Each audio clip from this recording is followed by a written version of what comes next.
जैसे जैसे समय बीतता गया, चेन म्यू चुपचाप अपने मन में सीढ़ियों की गिनती करता रहा, जब तक कि उसने 400 तक गिनती नहीं की। अचानक उसकी आंखों के सामने एक रोशनी दिखाई दी। आना, अर्ल आर्थर ने हल्के से बात की। आसपास का इलाका ज्यादा रोशन हो गया और यह सतह से ज्यादा अलग नहीं था। यह कैसे संभव है? अपने सामने का नजारा देखकर चेन म्यू थोड़ा हैरान रह गया। हालांकि वह तैयार था और उसका दिल और भी ज्यादा हैरान था। यह सोचना मुश्किल है कि चेन म्यू ने ऐसा क्या देखा जिससे एक टाइम ट्रैवलर के तौर पर वह अपना आपा खो बैठा। चेन म्यू के सामने एक बहुत ही शानदार अंडरग्राउंड महल था। कुछ बेचारे चेन म्यू अपने सामने के अंडरग्राउंड महल के बारे में बताने के लिए सिर्फ शान का इस्तेमाल कर सकते हैं। जहां तक नजर जाती है, इस अंडरग्राउंड महल में अनगिनत छोटी छोटी महल जैसी इमारतें खड़ी हैं। कहा जाता है कि यह एक अंडरग्राउंड महल है, लेकिन असल में यह जमीन के नीचे छिपे एक मिलिट्री बेस जैसा है। बस इतना ही कहा जा सकता है कि यह गोल्डन लायन परिवार के लायक है। अगर चेन म्यू खुद यहाँ नहीं आए होते तो उन्होंने कभी सोचा भी नहीं होता कि उनके पैरों के नीचे इतना शानदार अंडरग्राउंड महल है। चेन म्यू को थोड़ा हैरान देखकर अर्ल आर्थर ने अपनी समझ जाहिर की। वह चेन म्यू से भी ज्यादा हैरान था जब वह पहली बार यहाँ आया था। मेरे पीछे आओ, विरी, और अपने आसपास किसी भी चीज को मत छुओ, अर्ल आर्थर ने बात की और चेन म्यू को बताया। यह जगह उतनी सुरक्षित नहीं है जितनी ऊपर से दिखती है, और अंडरग्राउंड महल में हर जगह अनगिनत जाल हैं। चेन म्यू ने हल्के से सिर हिलाया और इस समय वह पहले जैसा शांत हो गया। अर्ल आर्थर के पीछे पीछे चलते हुए चेन म्यू ने आसपास की चीजों को यूं ही नहीं छुआ, बल्कि आसपास के माहौल को ध्यान से देखा। चेन म्यू ने काले कवच में एक से अधिक काले कवच वाले पुरुषों को भी देखा, लेकिन ऐसा लगा कि इन लोगों ने चेन म्यू को नहीं देखा, उन्हें रोका नहीं और नहीं सैल्यूट किया। अर्ल आर्थर और चेन म्यू एक बड़े स्कूल के मैदान के सामने रुके। चलो साथ में ऊपर चलते हैं, अर्ल आर्थर ने कहा। चेन म्यू ने भी ऊपर देखा। उसके सामने एक बहुत बड़ी बली की इमारत है। इमारत का शरीर पूरी तरह से खोखला है, लेकिन ऊपर एक ऊंचा मंच है। अर्ल आर्थर के पीछे पीछे ऊंचे प्लेटफॉर्म पर जाते हुए चेन म्यू को स्कूल के मैदान पर सब कुछ साफ साफ दिखाई दे रहा था। लेकिन इस समय स्कूल का मैदान खाली है और वहां कोई नहीं है। चेन म्यू को ऊंचे प्लेटफॉर्म पर मजबूती से खड़ा देखकर अर्ल आर्थर ने लापरवाही से एक चीज बगल में रखी, फिर उसे अपने मुंह के पास रखा और सीधे फूंक दिया। चहचहाहट। चहचहाहट। अर्ल आर्थर के मुंह से चिड़िया के रोने जैसी एक बड़ी आवाज निकली। हॉकहॉर्न। चेन म्यू ने पहचान लिया कि अर्ल आर्थर ने क्या कहा था, जो असली मालिक की याद नहीं थी। चेन म्यू ने समय में यात्रा करने के बाद किताब में यही देखा था। ईगल हॉर्न नाम की एक चीज की आवाज कुछ ऐसी ही थी, लेकिन चेन म्यू को पक्का नहीं पता था। यह पिछला जन्म नहीं है। इस दुनिया में कुछ बाजों के सींग होते हैं।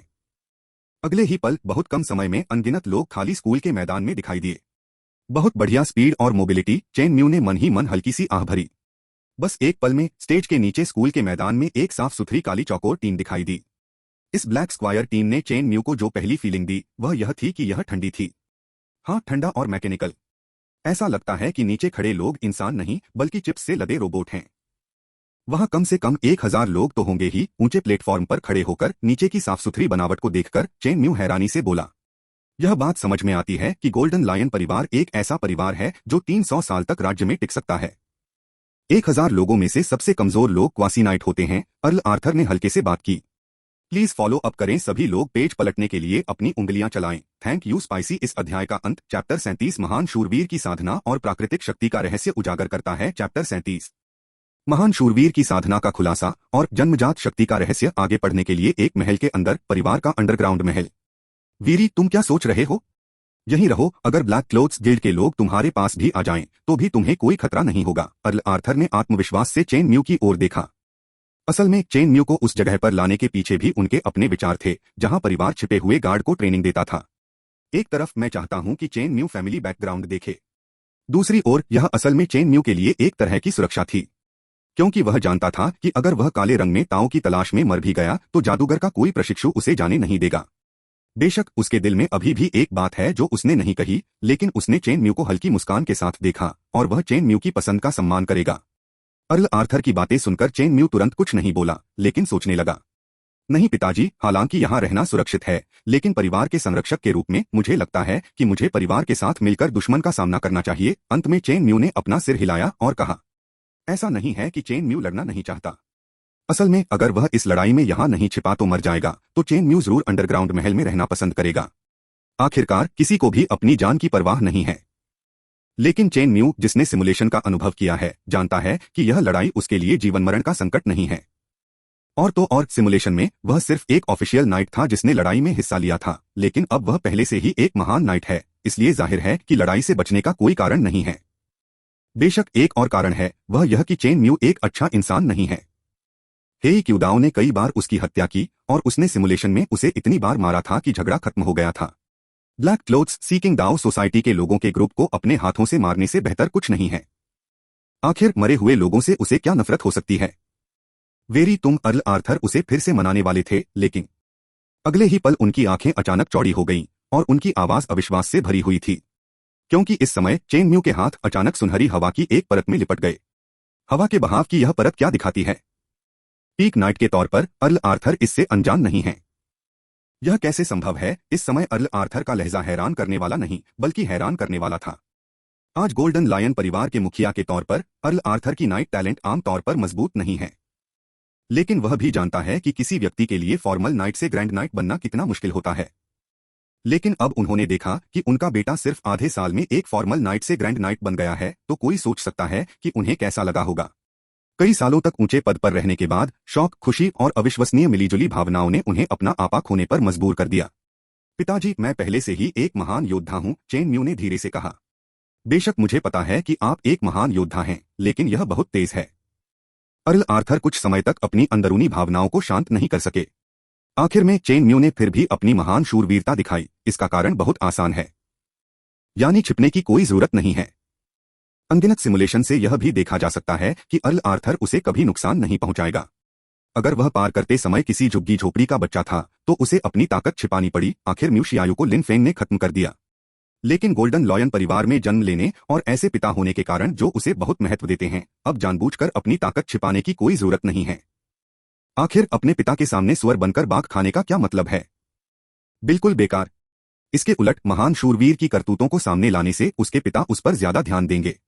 इसके अलावा क्योंकि चेन म्यू ने black clothes seeking the way का सामना करने का फैसला किया था, इसलिए उसकी साधना को देरसवेर सामने आना ही था और इसे छिपाना और भी बेकार था। बेशक अगर महान शूरवीर की साधना का पता भी चल जाता तो भी उसके पास इसे समझाने का एक तरीका था। यह मेरी नेचुरल ताकत की वजह से होना चाहिए। फॉर्मल नाइट बनने के बाद मैंने पाया कि सांस लेने के तरीके की प्रैक्टिस हैरानी की बात है कि तेज है। यह सही है, बहुत ताकत के साथ पैदा होने का टैलेंट ही वह चीज है जिसे चेन म्यू ने खुद के लिए तैयार किया ताकि वह इतनी जल्दी एक महान नाइट बन सके। आखिरकार पूरे राज्य में चेन म्यू से पहले केवल एक ही व्यक्ति था जिसके पास बहुत ताकत थी और वह एक महान शूरवीर बन गया। बड़ी ताकत के साथ पैदा हुए, बड़ी ताकत के साथ पैदा हुए, अर्ल आर्थर ने 2 बार बुदबुदाया और फिर उसकी आवाज थोड़ी हैरान हो गई। उसका शौक दब गया और चेन म्यू की तरफ उसकी नजर भी अजीब हो गई। अर्ल आर्थर की नजरों को देखते हुए चेन म्यू ने बिना एक्सप्रेशन बदले अपनी नाक को छुआ। असल में वह मन ही मन थोड़ा शर्मिंदा था। आखिरकार वह किसी और से ज्यादा नेचुरल जायंट स्ट्रेंथ के बारे में जानता है और उसने यह बात बनाई है। अगर वह सच में बहुत ताकत के साथ पैदा हुआ था तो इन सभी सिमुलेशन के बाद वह पहले से ही एक महान शूरवीर हो सकता है। लेकिन चेन म्यू को यह नहीं पता था कि यह प्राकृतिक विशालकाय शक्ति उतनी सुंदर नहीं थी जितनी उसने कल्पना की थी। अर्ल आर्थर असल में उस आदमी को जानते थे जो बहुत ताकत के साथ पैदा हुआ था लेकिन एक महान शूरवीर बन गया। असल में एक कारण है कि अर्ल आर्थर ने पहली बार नेचुरल जायंट फोर्स के बारे में क्यों नहीं सोचा। सच में मुझसे झूठ बोला। नेचुरल जायंट स्ट्रेंथ वाला एक पूरा नाइट बनने के बाद क्या प्रमोशन सच में बहुत ज्यादा बेहतर होगा? ऐसा होना चाहिए तो क्या शुरू में उसका व्यवहार दूसरों को धोखा देने का था? क्या बात है, ट्रू किंगडम में हर कोई तुम्हारे द्वारा धोखा खा गया है। अर्ल आर्थर के दिल में बहुत सारे विचार उमड़ रहे थे लेकिन उनके हाव भाव में ज्यादा बदलाव नहीं आया। तो इस समय चेन म्यू अर्ल आर्थर के चेहरे पर कुछ भी नहीं देख सका।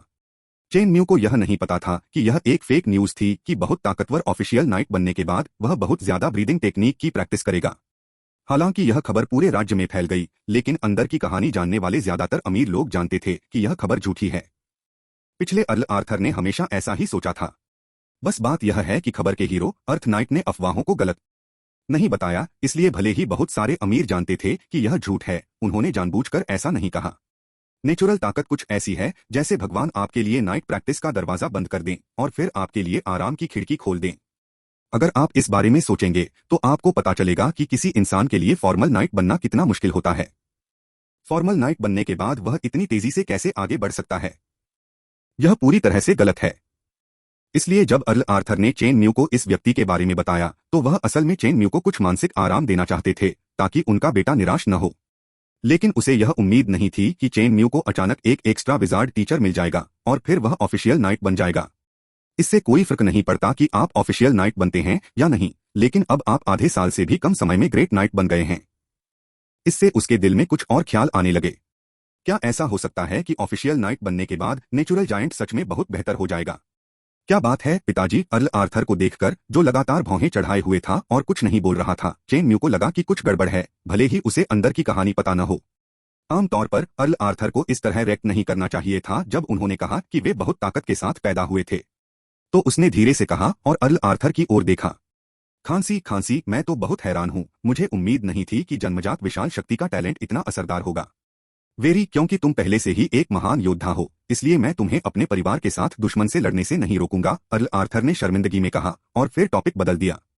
वह यह भी जानता था कि अभी उसके व्यवहार में कुछ गड़बड़ थी। क्या ऐसा है? चेन म्यू ने अपने दिल में कुछ शक के साथ खुद से कहा। फिर उसने मन बना लिया, ऐसा लगा कि उसे भविष्य में अपनी ताकत के अंदर के टैलेंट के बारे में और जानना होगा। उन्हें हमेशा लगता था कि यह टैलेंट वैसा नहीं है जैसा उन्होंने सोचा था। प्लीज फॉलो अप करें, प्लीज कमेंट करें, थैंक यू प्रेजेस। इस अध्याय का अंत अध्याय 38 चैप्टर 38 राउंड टेबल कॉन्फ्रेंस और तूफान आ रहा है। आगे पढ़ने के लिए एक अनजान गहरे पहाड़ में एक महल खड़ा है। महल के अंदर एक बड़ी गोल मेज के सामने इस समय काले कपड़े पहने दर्जनों लोग गोल मेज के सामने बैठे थे। कर्डी मर चुका है। वह ऑर्गेनाइजेशन में सबसे टैलेंटेड इंसान था और थर्ड लेवल विजार्ड अप्रेंटिस बनने के लिए सबसे होनहार इंसान था। अब वह मर चुका है। यह आवाज गोल मेज के सामने काले कपड़े पहने एक आदमी के मुंह से आई। आवाज बुढ़ापे और मौत से भरी हुई थी। कोई भी नहीं बोला और वहां सन्नाटा छा गया। तभी एक भारी आवाज ने खामोश माहौल को तोड़ा। अगर तुम मरोगे तो मरोगे, कोई भी जिंदा नहीं बच सकता। एक असली जादूगर भी मौत के खतरे से नहीं बच सकता। फर्स्ट लेवल जादूगर का प्रशिक्षु तो और भी ज्यादा। इस आवाज में कुछ मजाक लग रहा था और फर्स्ट लेवल विजार्ड अप्रेंटिस शब्दों पर जोर दिया गया था। इस आवाज से गोल मेज के आसपास बैठे कई लोग हिल गए। कुछ लोगों ने आवाज निकालने वाले व्यक्ति की ओर देखा, फिर अपना सिर नीचे कर लिया, जैसे कि इससे उनका कोई लेना देना ही न हो। मुलिन, मुझे पता है कि कार्ल ने तुम पर मेहरबानी की है। गोल मेज के सामने बैठी बूढ़ी आवाज फिर से आई, लेकिन इससे पहले कि वह अपनी बात पूरी कर पाता, उसकी बातें बीच में ही रुक गईं। फाउंडर का नाम भी ऐसा है जिसे आप सीधे कॉल कर सकते हैं। म्यूलिन ने टेबल पर थप्पड़ मारा और खड़ा हो गया। उसकी आवाज में ठंडक थी। जब उनकी बातें बीच में ही रुक गईं, तो लेवांड को मन ही मन थोड़ा गुस्सा आया, लेकिन उन्होंने इसे बिल्कुल भी नहीं दिखाया। गोल मेज के सामने का माहौल फिर से शांत हो गया। लेवांड और मुलिन को छोड़कर इस समय कोई भी बोलने की पहल नहीं करेगा। यह लेवांड का बेटा था जो मरा, उनका बेटा नहीं। कार्ल को मुलिन पसंद था, उन्हें नहीं। उनमें से कुछ लोग लेवांडोव्स्की के अचानक राउंड टेबल मीटिंग शुरू करने के बुलावे से पहले से ही थोड़े नाखुश थे। तो जाहिर है कि वह इस समय लेवांड के लिए नहीं बोलेंगे, भले ही लेवांड ब्लैक क्लोथ्स सीकिंग दाओ सोसाइटी के मौजूदा लीडर हैं। हर कोई फर्स्ट लेवल विजार्ड अप्रेंटिस है, कौन दूसरे से बेहतर है? तो इस समय इस स्थिति के लिए राउंड टेबल के सामने ज्यादातर लोगों ने खुद से कोई लेना देना न रखने का रवैया चुना। यह दृश्य देखकर मुलिन मजाक करते हुए बैठ गया। वह स्वाभाविक रूप से जानता था कि यह बूढ़ा आदमी क्या सोच रहा था। गोल्डन लायन परिवार के साथ युद्ध शुरू करने के अलावा और कुछ नहीं। ब्लैक क्लोथ्स सीकिंग दाओ सोसाइटी जैसे संगठन का स्वरूप एक परिवार से बिल्कुल अलग है। परिवार तो एक है, लेकिन ब्लैक क्लोथ्स सीकिंग दाओ सोसाइटी जैसा छोटा जादूगर संगठन एक कैसे हो सकता है? तुम चाहते हो कि हम तुम्हारे बेटे का बदला लेने के लिए चाकू का काम करें? नामुमकिन, म्यूलिन ने मन ही मन सोचा। वह कोई मूर्ख नहीं है जो एक जादूगर का प्रशिक्षु बनने के लिए अनगिनत कठिनाइयों से गुजरा है।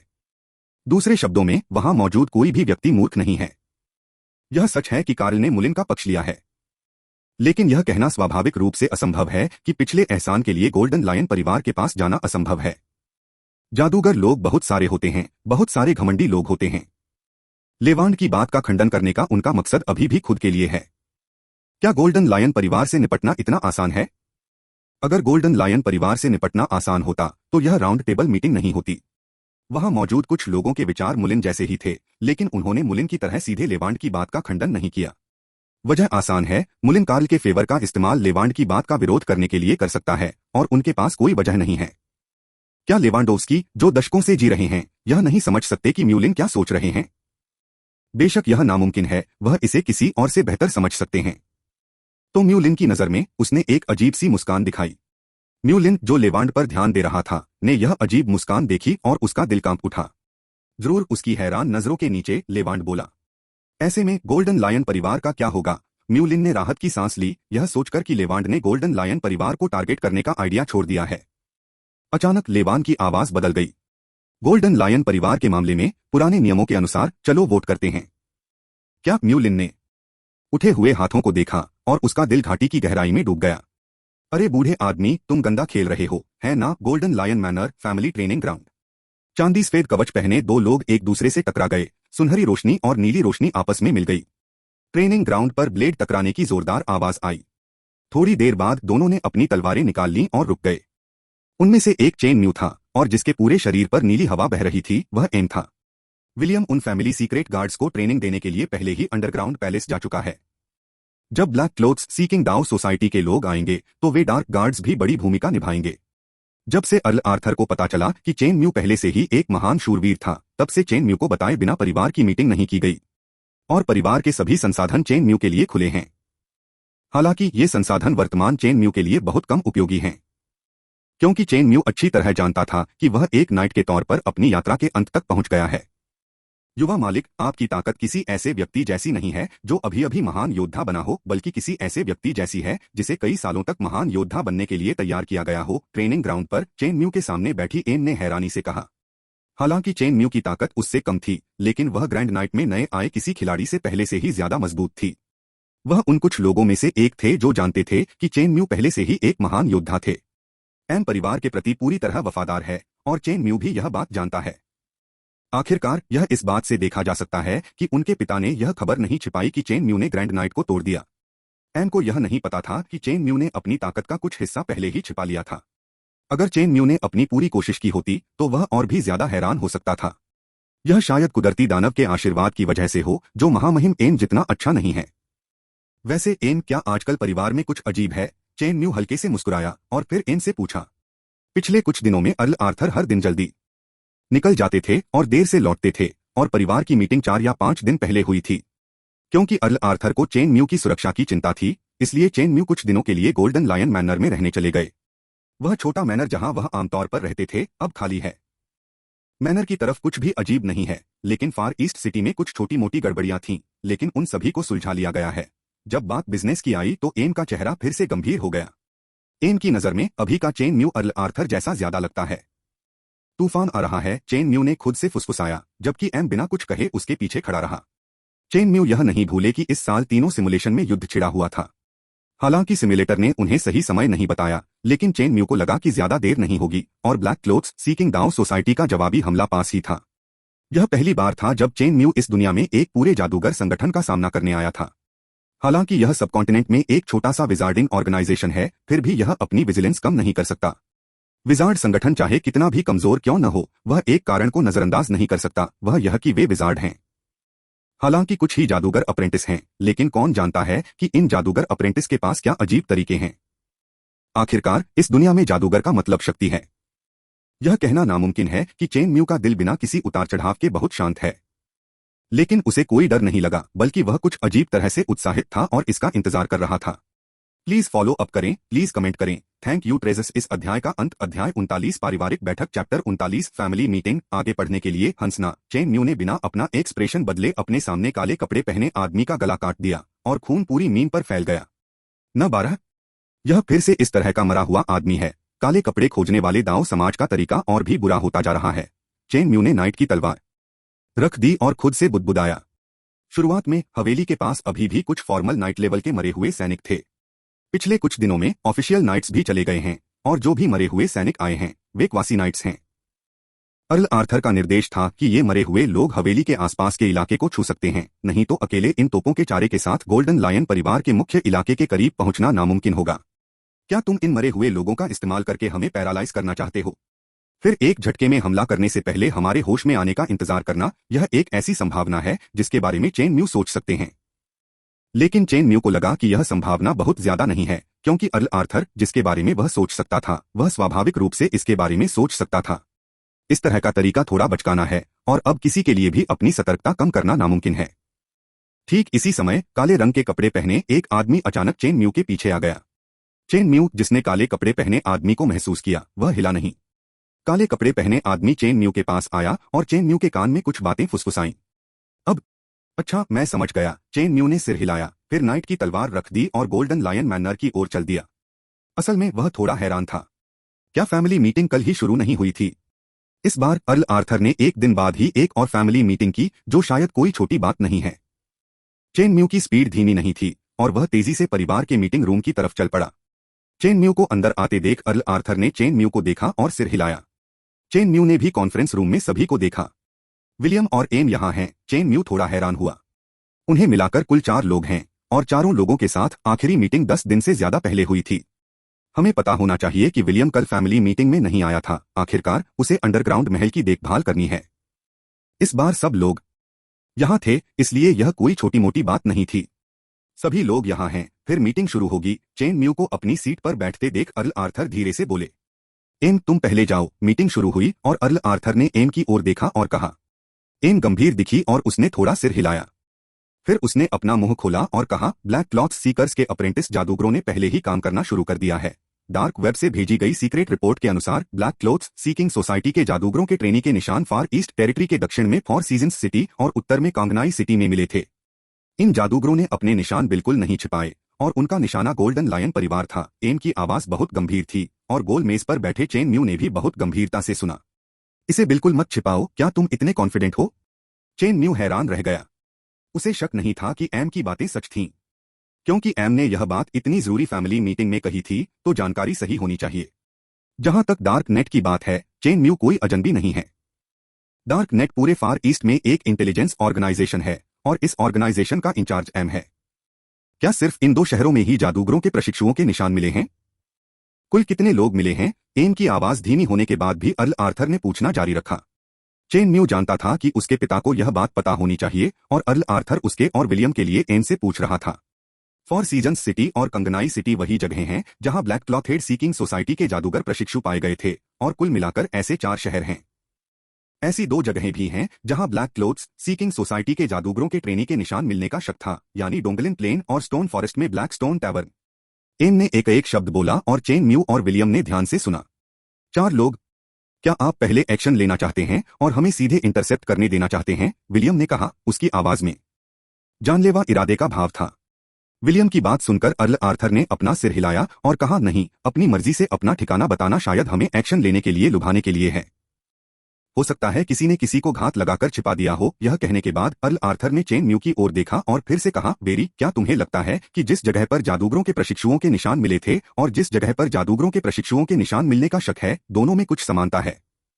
सार्वजनिक भूक्षेत्र। चेन म्यू ने अर्ल आर्थर की तरफ देखा, जिसने अपना सिर घुमाकर उसे देखा और मन ही मन थोड़ा सोचने लगा। एम ने जिन जगहों का जिक्र पहले किया था वे तुरंत उसके दिमाग में आ गईं और फिर चेन म्यू ने धीरे धीरे इन जगहों को आपस में जोड़ दिया। लेकिन कुछ देर सोचने के बाद उन्हें कोई खास समानता नहीं मिली। अगर कोई समानता है तो वह सिर्फ हो सकती है, यह सब बहुत दूर है, चेन म्यू ने कुछ अनिश्चितता के साथ कहा। चेन म्यू का आइडिया बहुत आसान है। दक्षिण में फोर सीजन्स सिटी और उत्तर में कांगनाई सिटी फार ईस्ट के 2 सबसे किनारे के शहर हैं और वे गोल्डन लायन फैमिली के कोर एरिया से बहुत दूर हैं। डोंगलिन प्लेन और ब्लैकस्टोन टैवर्न का तो जिक्र ही न करें, ये दोनों जगहें असल में फार ईस्ट टेरिटरी का इलाका नहीं हैं। इसमें कोई शक नहीं है कि ये चारों जगहें गोल्डन लायन मैनर से बहुत दूर हैं, जो फार ईस्टर्न टेरिटोरी का मुख्य इलाका है। चेन म्यू की बातें सुनकर अर्ल आर्थर की आंखों में तारीफ के भाव आ गए।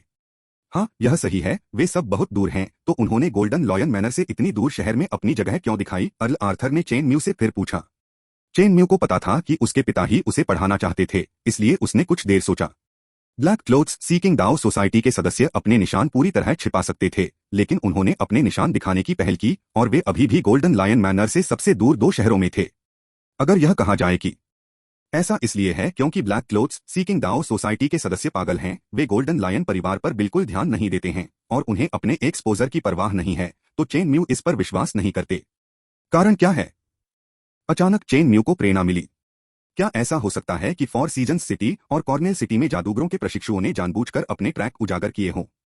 साथ ही अभी भी कुछ जादूगर अप्रेंटिस हैं जो अपने ट्रैक छिपाते हैं, और ये जादूगर अप्रेंटिस जो अपने ट्रैक छिपाते हैं, शायद यह बात कहते हुए चेन म्यू रुका और फिर बोला, शायद हम लगभग हवेली में पहुंच चुके हैं।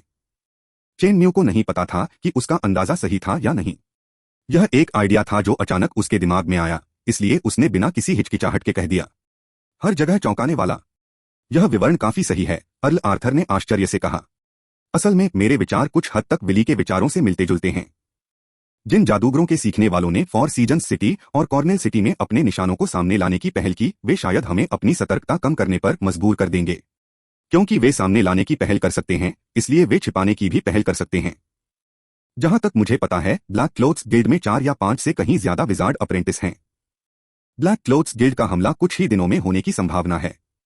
विरी ने जो कहा वह सही है, ब्लैक गिल्ड के अप्रेंटिस विजार्ड्स के जल्द ही आने की संभावना है। अर्ल आर्थर ने चारों ओर देखा और कहा, हालांकि आवाज तेज नहीं थी, लेकिन कई लोग इसे साफ सुन सकते थे।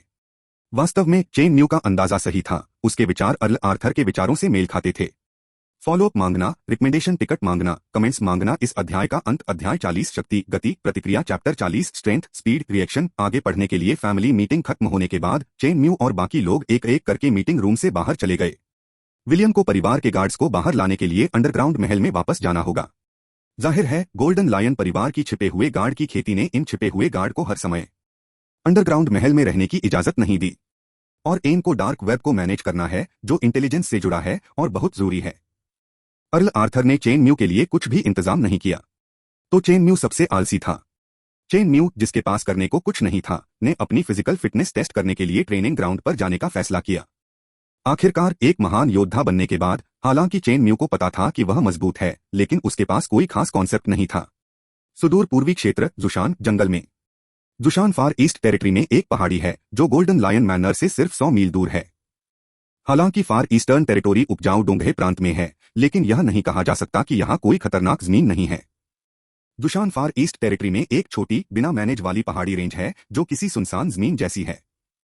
यहां का जंगल बहुत घना है, सूरज की किरणें सीधे नीचे आती हैं और घने पेड़ों की छाव तक भी नहीं पहुंच पाती। जुशान जंगल में पुलोवर पहने दो आदमी साथ साथ चल रहे थे, उनके पैर कीचड़ और टहनियों से सने हुए थे। इसके बजाय वे इस मुश्किल जगह पर समतल जमीन पर चले। यह लगभग हो गया है, मुझे उम्मीद है कि जैसा कि लेवांडोव्स्की ने कहा, प्लान सच में आगे बढ़ सकता है। उनमें से एक आदमी ने अचानक धीमी आवाज में कहा। एक और व्यक्ति ने उसकी बातें सुनी और कहा, ओह, आर्थर मूर्ख नहीं है, और यह पहली बार नहीं है जब हमने गोल्डन लायन परिवार से निपटा है। तो क्या हुआ अगर तुम बेवकूफ नहीं हो? इस बार हमने 7 फर्स्ट लेवल विजार्ड अप्रेंटिस भेजे और ऑर्गेनाइजेशन का मैजिक वेपन भी लाए। क्या फेल होने का कोई चांस है? उस आदमी का लहजा थोड़ा नफरत भरा था और उसने जवाब दिया, गोल्डन लायन परिवार उतना नाजुक नहीं है जितना आप सोचते हैं। सिर्फ 3 बड़े शूरवीरों के साथ डील करना मुश्किल है। इस स्वर में तिरस्कार सुनकर दूसरे आदमी ने अपना सिर हिलाया। मैं बेवकूफ नहीं हूं, मैं बड़े नाइट से आमने सामने जा रहा हूं। और तो और हम यहां उस बच्चे को मारने आए हैं।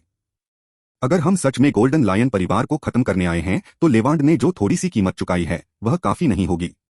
यह भी कोई आसान बात नहीं है। उस आदमी ने अपने कलीग के लहजे में बेपरवाही देखी और गुस्से से कहा, क्या दिक्कत है? एक फॉर्मल नाइट्स बॉय। नैरोन, तुम बहुत सावधान हो, हम महान जादूगर हैं। नैरिन अपने साथी के घमंड को नजरअंदाज करते हुए चुप रहा। जादूगर? फर्स्ट लेवल विजार्ड अप्रेंटिस खुद को विजार्ड कब कह सकते हैं? चेन न्यू को थोड़ी हैरानी हो सकती है अगर वह उन दोनों के बीच की बातचीत सुन ले, क्योंकि इन लोगों को यह पता नहीं था कि वह ऑफिशियल नाइट बन गया है। हालांकि इन लोगों की खबर अभी भी बहुत पीछे है और चेन न्यू इस समय एक आधिकारिक शूरवीर जितना सरल नहीं है। उस आदमी ने देखा कि नाइलुन ने उसे कोई जवाब नहीं दिया और वह थोड़ा बोर भी हो गया था, तो वह भी चुप हो गया और आसपास फिर से सन्नाटा छा गया। सिर्फ डालियों पर पैरों के चलने की तेज आवाज सुनाई दे रही थी।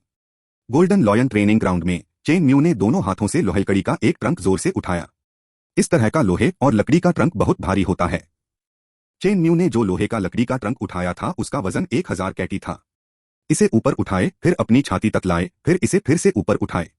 चेन न्यू ने अपनी सांस ठीक की और ऐसा लगा जैसे उसकी नाक से सफेद धुंध उठ रही हो। उसकी छाती एक धौंकनी की तरह लग रही थी जो जोर जोर से चल रही थी। दिल की धड़कन की आवाज आ रही थी जो साफ सुनाई दे रही थी। लेकिन अगर आप चेन न्यू के चेहरे को देखें तो आप पाएंगे कि उसके चेहरे पर कोई भाव नहीं है, जैसे कि वह बहुत रिलैक्स्ड है। असल में ऐसा नहीं है। चेन न्यू के लिए भी भारी लोहे की लकड़ी का ट्रंक उठाना आसान नहीं है। बेशक ऐसा इसलिए है क्योंकि चेन न्यू ने अपनी एनर्जी का इस्तेमाल नहीं किया, बल्कि सिर्फ अपनी फिजिकल ताकत का इस्तेमाल किया। अगर उसने क्यूई का इस्तेमाल किया होता तो इस लोहे के पेड़ के तने को उठाने और चेन न्यू के लिए एक साधारण लकड़ी के तने को उठाने में कोई बड़ा अंतर नहीं था।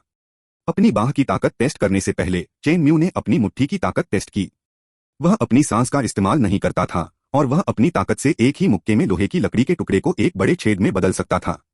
लोहे की लकड़ी को बड़े छेद से बाहर निकालने के लिए कम से कम 5000 कैटीज ताकत की जरूरत होती है, और अगर चेन न्यू अपनी सांस का इस्तेमाल न करे तो उसके लिए 5000 कैटी वजन वाली चीज उठाना नामुमकिन हो जाएगा। बेशक अगर वह अपनी एनर्जी का इस्तेमाल करे तो वह लोहे की लकड़ी के टुकड़े को भी सीधे तोड़ सकता है। यह एक ग्रैंड नाइट और एक फॉर्मल नाइट के बीच सबसे बड़ा अंतर है। एक बड़े नाइट का क्यूआई से किया गया कैजुअल वार एक फॉर्मल नाइट की नाइट स्किल्स से ज्यादा पावरफुल होता है। यही कारण है कि राज्य में महान शूरवीर बहुत कम मिलते हैं। पूरे विंटर किंगडम में अच्छे और बुरे दोनों तरफ से 1000 तक ऑफिशियल नाइट हो सकते हैं। जहां तक महान शूरवीरों की बात है तो उनकी संख्या ज्यादा से ज्यादा 100 या उससे ज्यादा ही है। जहां तक ऊंचे लेवल के एपिक नाइट्स की बात है तो किंगडम उन्हें उंगलियों पर गिन सकता है। इसके बाद चेन म्यू ने फिर से अपनी स्पीड टेस्ट की। चेन म्यू को मीटर की दूरी तय करने में केवल 3 सेकंड लगे। यह कैसा कॉन्सेप्ट है? आपको पता होना चाहिए कि चेन म्यू की पिछली जिंदगी में दुनिया के सबसे तेज इंसान ब्लू स्टार को 100 मीटर दौड़ने में 9 सेकंड से ज्यादा समय लगता था। 3 सेकंड और 9 सेकंड के बीच का अंतर केवल 3 गुना लगता है, लेकिन चेन म्यू समझता है कि यह गणना नहीं है। उदाहरण के लिए चेन म्यू इस समय अगर वह सिर्फ अपनी फिजिकल फिटनेस का इस्तेमाल करे तो उसकी स्पीड को सेकंड के 10वें हिस्से तक भी बढ़ाना बहुत मुश्किल होगा। यह अभी भी मीटर की स्पीड है। आप जानते हैं, नाइट 100 मीटर दौड़ने के लिए काफी मजबूत नहीं है। नाइट एक्सप्लोसिव पावर और एंड्योरेंस में मजबूत है। अगर मीटर की दूरी को घटाकर 10 मीटर कर दिया जाए तो चेन म्यू के फटने की स्पीड एक पल में पलक झपकने भर में ही हो जाएगी। और अगर मीटर की दूरी को मीटर तक बढ़ाया जाए तो चेन म्यू की स्पीड 3 सेकंड के लिए मीटर पर रखी जा सकती है। अगर वह ज्यादा एनर्जेटिक है तो उसकी स्पीड और भी तेज हो सकती है। जहां तक नर्व रिएक्शन स्पीड की बात है, हालांकि चेन म्यू इसे खास तौर पर टेस्ट नहीं कर सका। उसे लगा कि उसकी रिएक्शन स्पीड से वह अपनी पिछली जिंदगी की गोलियों से आसानी से बच सकता है। चेन म्यू के लिए गोली की स्पीड कोई नई बात नहीं है। अपनी पिछली जिंदगी में चेन म्यू एक शूटिंग रेंज में गए थे और उन्होंने एक असली बंदूक को छुआ था। साधारण पिस्तौल से चलने वाली गोलियों की स्पीड लगभग 200 से 400 ms होती है। राइफल की बुलेट स्पीड ज्यादा तेज होती है, 600 से 900 मीटर प्रति second. High speed automatic rifle की बात करें तो बुलेट स्पीड किलोमीटर प्रति सेकंड तक भी पहुंच सकती है। क्यूआई का इस्तेमाल किए बिना चेन म्यू को आम राइफलों की गोलियों से बचने का भरोसा है, और अगर वह क्यूआई का इस्तेमाल करता है तो चेन म्यू को हाई स्पीड ऑटोमेटिक राइफलों की गोलियों से भी बचने का भरोसा है। यह एहसास बेबुनियाद नहीं है, बल्कि चेन म्यू के शरीर की समझ ने उसे जवाब दिया है। यह महान योद्धा है जिसकी ताकत, स्पीड और रिएक्शन स्पीड आम लोगों से कहीं ज्यादा है। एक कारण था कि अप्रेंटिस जादूगर बड़े नाइट से सीधे लड़ने की हिम्मत नहीं कर पाते थे। गलती की वजह से ग्रैंड नाइट की चाल से एक अप्रेंटिस विजार्ड भी मारा जा सकता है। हालांकि जादूगरों के प्रशिक्षुओं के पास कई तरीके हैं, लेकिन सिर्फ शारीरिक फिटनेस के मामले में वे महान शूरवीरों से बहुत कम हैं। थोड़ी देर अपनी फिजिकल फिटनेस टेस्ट करने के बाद चेन म्यू ने धीरे से अपने माथे से पसीना पोंछा। Black clothes guild, chain mu ने मन ही मन कहा। इस समय तो वह ब्लैक क्लॉथ्स गिल्ड के लोगों के आने का भी इंतजार कर रहा था। पीएस परिवार के सदस्यों, पानी की जांच करने की सलाह दी जाती है और फॉलोअप करना और भी जरूरी है। किसी किताब के नए इश्यू को फॉलोअप पढ़ने से यह तय होता है कि किताब कितनी आगे जा सकती है। मुझे सच में उम्मीद है कि हर कोई फॉलोअप करके और पढ़ सकेगा। थैंक यू जियाओबा। कृपया पढ़े, कृपया पढ़े, कृपया पढ़े। इस अध्याय का अंत अध्याय 41 परछाइयों का आवरण और आत्मा का कील चैप्टर 41 शैडो क्लोक और स्पिरिचुअल थॉर्न आगे पढ़ने के लिए पूरे फार ईस्टर्न टेरिटोरी का कोर एरिया दर्जनों मील तक फैला हुआ है। इस समय हजारों छिपे हुए गार्ड दर्जनों मील तक फैले हुए हैं और एक घेरा बना रहे हैं। परिवार का सीक्रेट गार्ड गोल्डन लायन परिवार सच में तैयार है। इस समय कोर एरिया से ज्यादा दूर नहीं, एक जगह पर 2 लोग अंधेरे में छिपे हुए थे और उनमें से एक धीरे से बोल रहा था, मुसीबत मत बनाओ, बस प्लान के हिसाब से चलो। शैडो क्लोक पर लिखी शैडो टेक्निक सिर्फ 2 लोगों के लिए काफी है। इस दौरान हमें बच्चे की लोकेशन ढूंढनी होगी और उसे एक ही बार में मारना होगा, दूसरे ने गंभीरता से कहा। गोल्डन लायन परिवार के घेरे में जबरदस्ती घुसना बेवकूफी है, इसलिए जब ब्लैक क्लोथ्स सीकिंग दाओ सोसाइटी के लोगों ने आने की हिम्मत की तो वे स्वाभाविक रूप से तैयार थे। जादुई हथियार उनका भरोसा है। चलो शुरू करते हैं। उस बच्चे को मारने के बाद ज्यादा देर मत रुको, बस चले जाओ। हमारे लोग जवाब देने के लिए किनारे पर हैं। ऐसा लगा कि उसे लगा कि उसका साथी थोड़ा भरोसे लायक नहीं है, इसलिए नैरेन ने उसे फिर से याद दिलाया। मैं समझता हूं कि नाइट ने कैसे सोचा होगा कि जादुई हथियार कितनी बड़ी चीज है। हालांकि उस आदमी ने कहा कि वह समझ गया है, लेकिन उसका लहजा ज्यादातर बेपरवाह था। नैरेन को भी पता था कि इस व्यक्ति की पर्सनैलिटी ऐसी ही है, इसलिए उसने उसे मनाने की कोशिश नहीं की। तो उसने अपने पीछे रखे बैग से एक काला चोगा निकाला और उसे अपने शरीर पर पहन लिया। चोगा पहनने के बाद नैरेन ने खुद से कुछ कहा और थोड़ी देर बाद चोगे पर एक काली रोशनी चमकी और नैरेन का रूप सीधे गायब हो गया। यह वास्तव में छाया लबादा पर उत्कीर्ण जादू है, शून्य अंगूठी जादू छाया कला। एक और व्यक्ति ने लबादा लिया और नैरेन की अभी की हरकत दोहराई। थोड़ी देर बाद उसकी शक्ल भी गायब हो गई। वे दोनों अचानक गायब हो गए, मानो दुनिया में उनका कोई अस्तित्व ही नहीं है। यह सच में सीधे गायब हो गया, जैसे कि यह दिखाई न देता हो। अगर चेन म्यू ने यहां यह दृश्य देखा तो वह चौंक जाएगा। यह जादुई हथियार है। शैडो क्लोक एक जादुई हथियार है जिसे शैडो स्कूल ने बनाया है और इस पर बनी शैडो आर्ट असली स्कूल का कोर जीरो रिंग विचक्राफ्ट है। किसी स्कूल के कोर जीरो रिंग विचक्राफ्ट को स्पिरिचुअल समुद्र में एनग्रेव होने के बाद ऑफिशियल विजार्ड बनने के बाद वन रिंग विचक्राफ्ट में अपग्रेड किया जा सकता है। इसी से हम इस जादूटोने की ताकत देख सकते हैं। इस लेवल के जीरो रिंग विचक्राफ्ट को सीधे करने के लिए कम से कम तीसरे लेवल के विजार्ड अप्रेंटिस की जरूरत होती है। असल में यह चेन म्यू की किस्मत थी कि ब्लैक क्लॉथ्स क्यूदाओ सोसाइटी के पास सहायक जादूटोने से बना एक जादुई हथियार था। अगर लिखावट जादूटोने पर हमला कर रही है तो चेन म्यू नहाकर सो सकती है। हालांकि ब्लैक क्लोथ्स गाइडेंस सोसाइटी के लोग बेकार मेडिटेशन करते हैं, लेकिन उन्हें कहना पड़ता है कि वे जो जादूटोना सीखते हैं वही असली शैडो स्कूल का जादूटोना है। चलो पहले गोल्डन लायन मैनर को देखते हैं। इस सुनसान इलाके में अचानक एक आवाज आई। गोल्डन लायन मैनर वह कमरा जहां चेन म्यू रहता था। कमरे में चेन म्यू बिस्तर पर लेटा हुआ था। उसके हाथ में strange records of the kingdom की किताब थी और वह उसे मजे से पढ़ रहा था। उनका कमरा अर्ल आर्थर के कमरे के बहुत पास था, सिर्फ एक दीवार से अलग था। इस कमरे को अर्ल आर्थर ने चेन म्यू की सुरक्षा के लिए भी चुना था। यह जादूगरों से भी ज्यादा अजीब है, और जिस व्यक्ति ने यह किताब लिखी है उसने सच में इसे लिखने की हिम्मत की है। मोटी किताब पकड़े हुए चेन म्यू ने हल्की सी आह भरी। चेन म्यू के हाथों में strange records of the kingdom कुछ कुछ उनके पिछले जन्म में पढ़े गए नॉवेल जैसा ही है। इस दुनिया में ऐसी किताबें भी एक तरह का मनोरंजन का साधन है। खिड़की से बाहर का काला आसमान देखकर चेन म्यू ने अपने हाथ में रखी किताब बंद करके एक तरफ रख दी। इस दुनिया में आने के बाद से चेन म्यू पूरी रात नहीं जागे हैं। उनका रूटीन बिल्कुल ऐसा है जैसा पिछली जिंदगी में सोचा भी नहीं जा सकता। जल्दी सोना और जल्दी उठना बहुत रेगुलर है।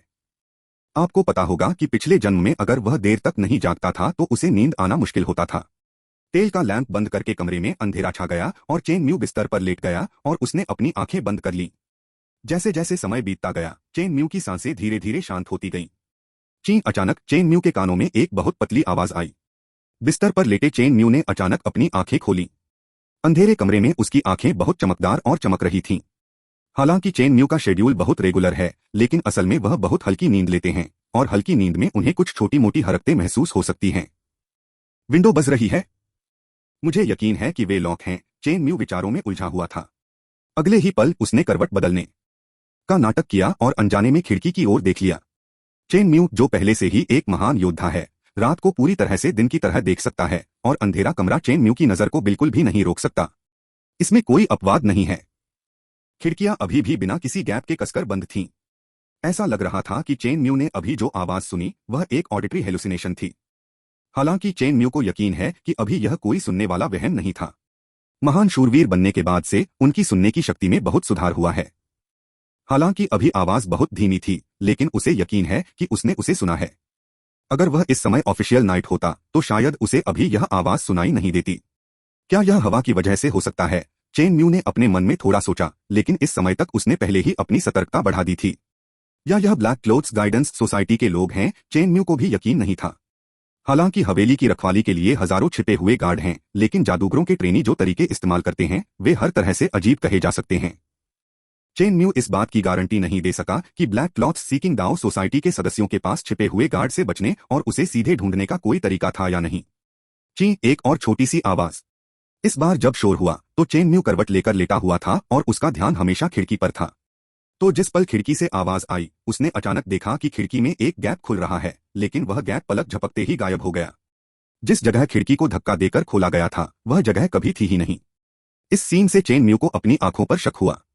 भ्रम या अंधापन? चेन म्यू का दिल धक से रह गया और एक पल के लिए उसके दिल की धड़कन भी तेज हो गई। ची एक और बहुत ही कमजोर आवाज। इस बार चेन म्यू पूरी तरह से निश्चिंत हो सकते हैं, क्योंकि इस बार उसने जो खिड़की देखी वह पूरी तरह खुली हुई थी।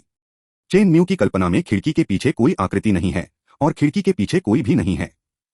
अचानक चेन म्यू को खिड़की के पीछे गहरी आंखों की एक जोड़ी दिखाई दी। अगले ही पल उसे अपने सिर में झटका महसूस हुआ, जैसे चेन म्यू के कान में कोई भारी आवाज सुनाई दी हो। काले कपड़े रास्ता ढूंढ रहे हैं।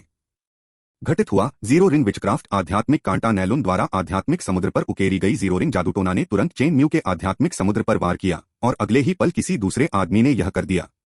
Zero ring witchcraft shadow touch अंधेरे में अचानक कुछ ट्रांसपेरेंट टेंटिकल्स दिखाई दिए जो चेन म्यू की गर्दन को टारगेट कर रहे थे। लेकिन चेन म्यू का रिएक्शन बहुत तेज था और ब्रेन में चोट लगने का एहसास सिर्फ कुछ पल के लिए रहा और फिर ठीक हो गया। इतनी जल्दी ठीक हो गए?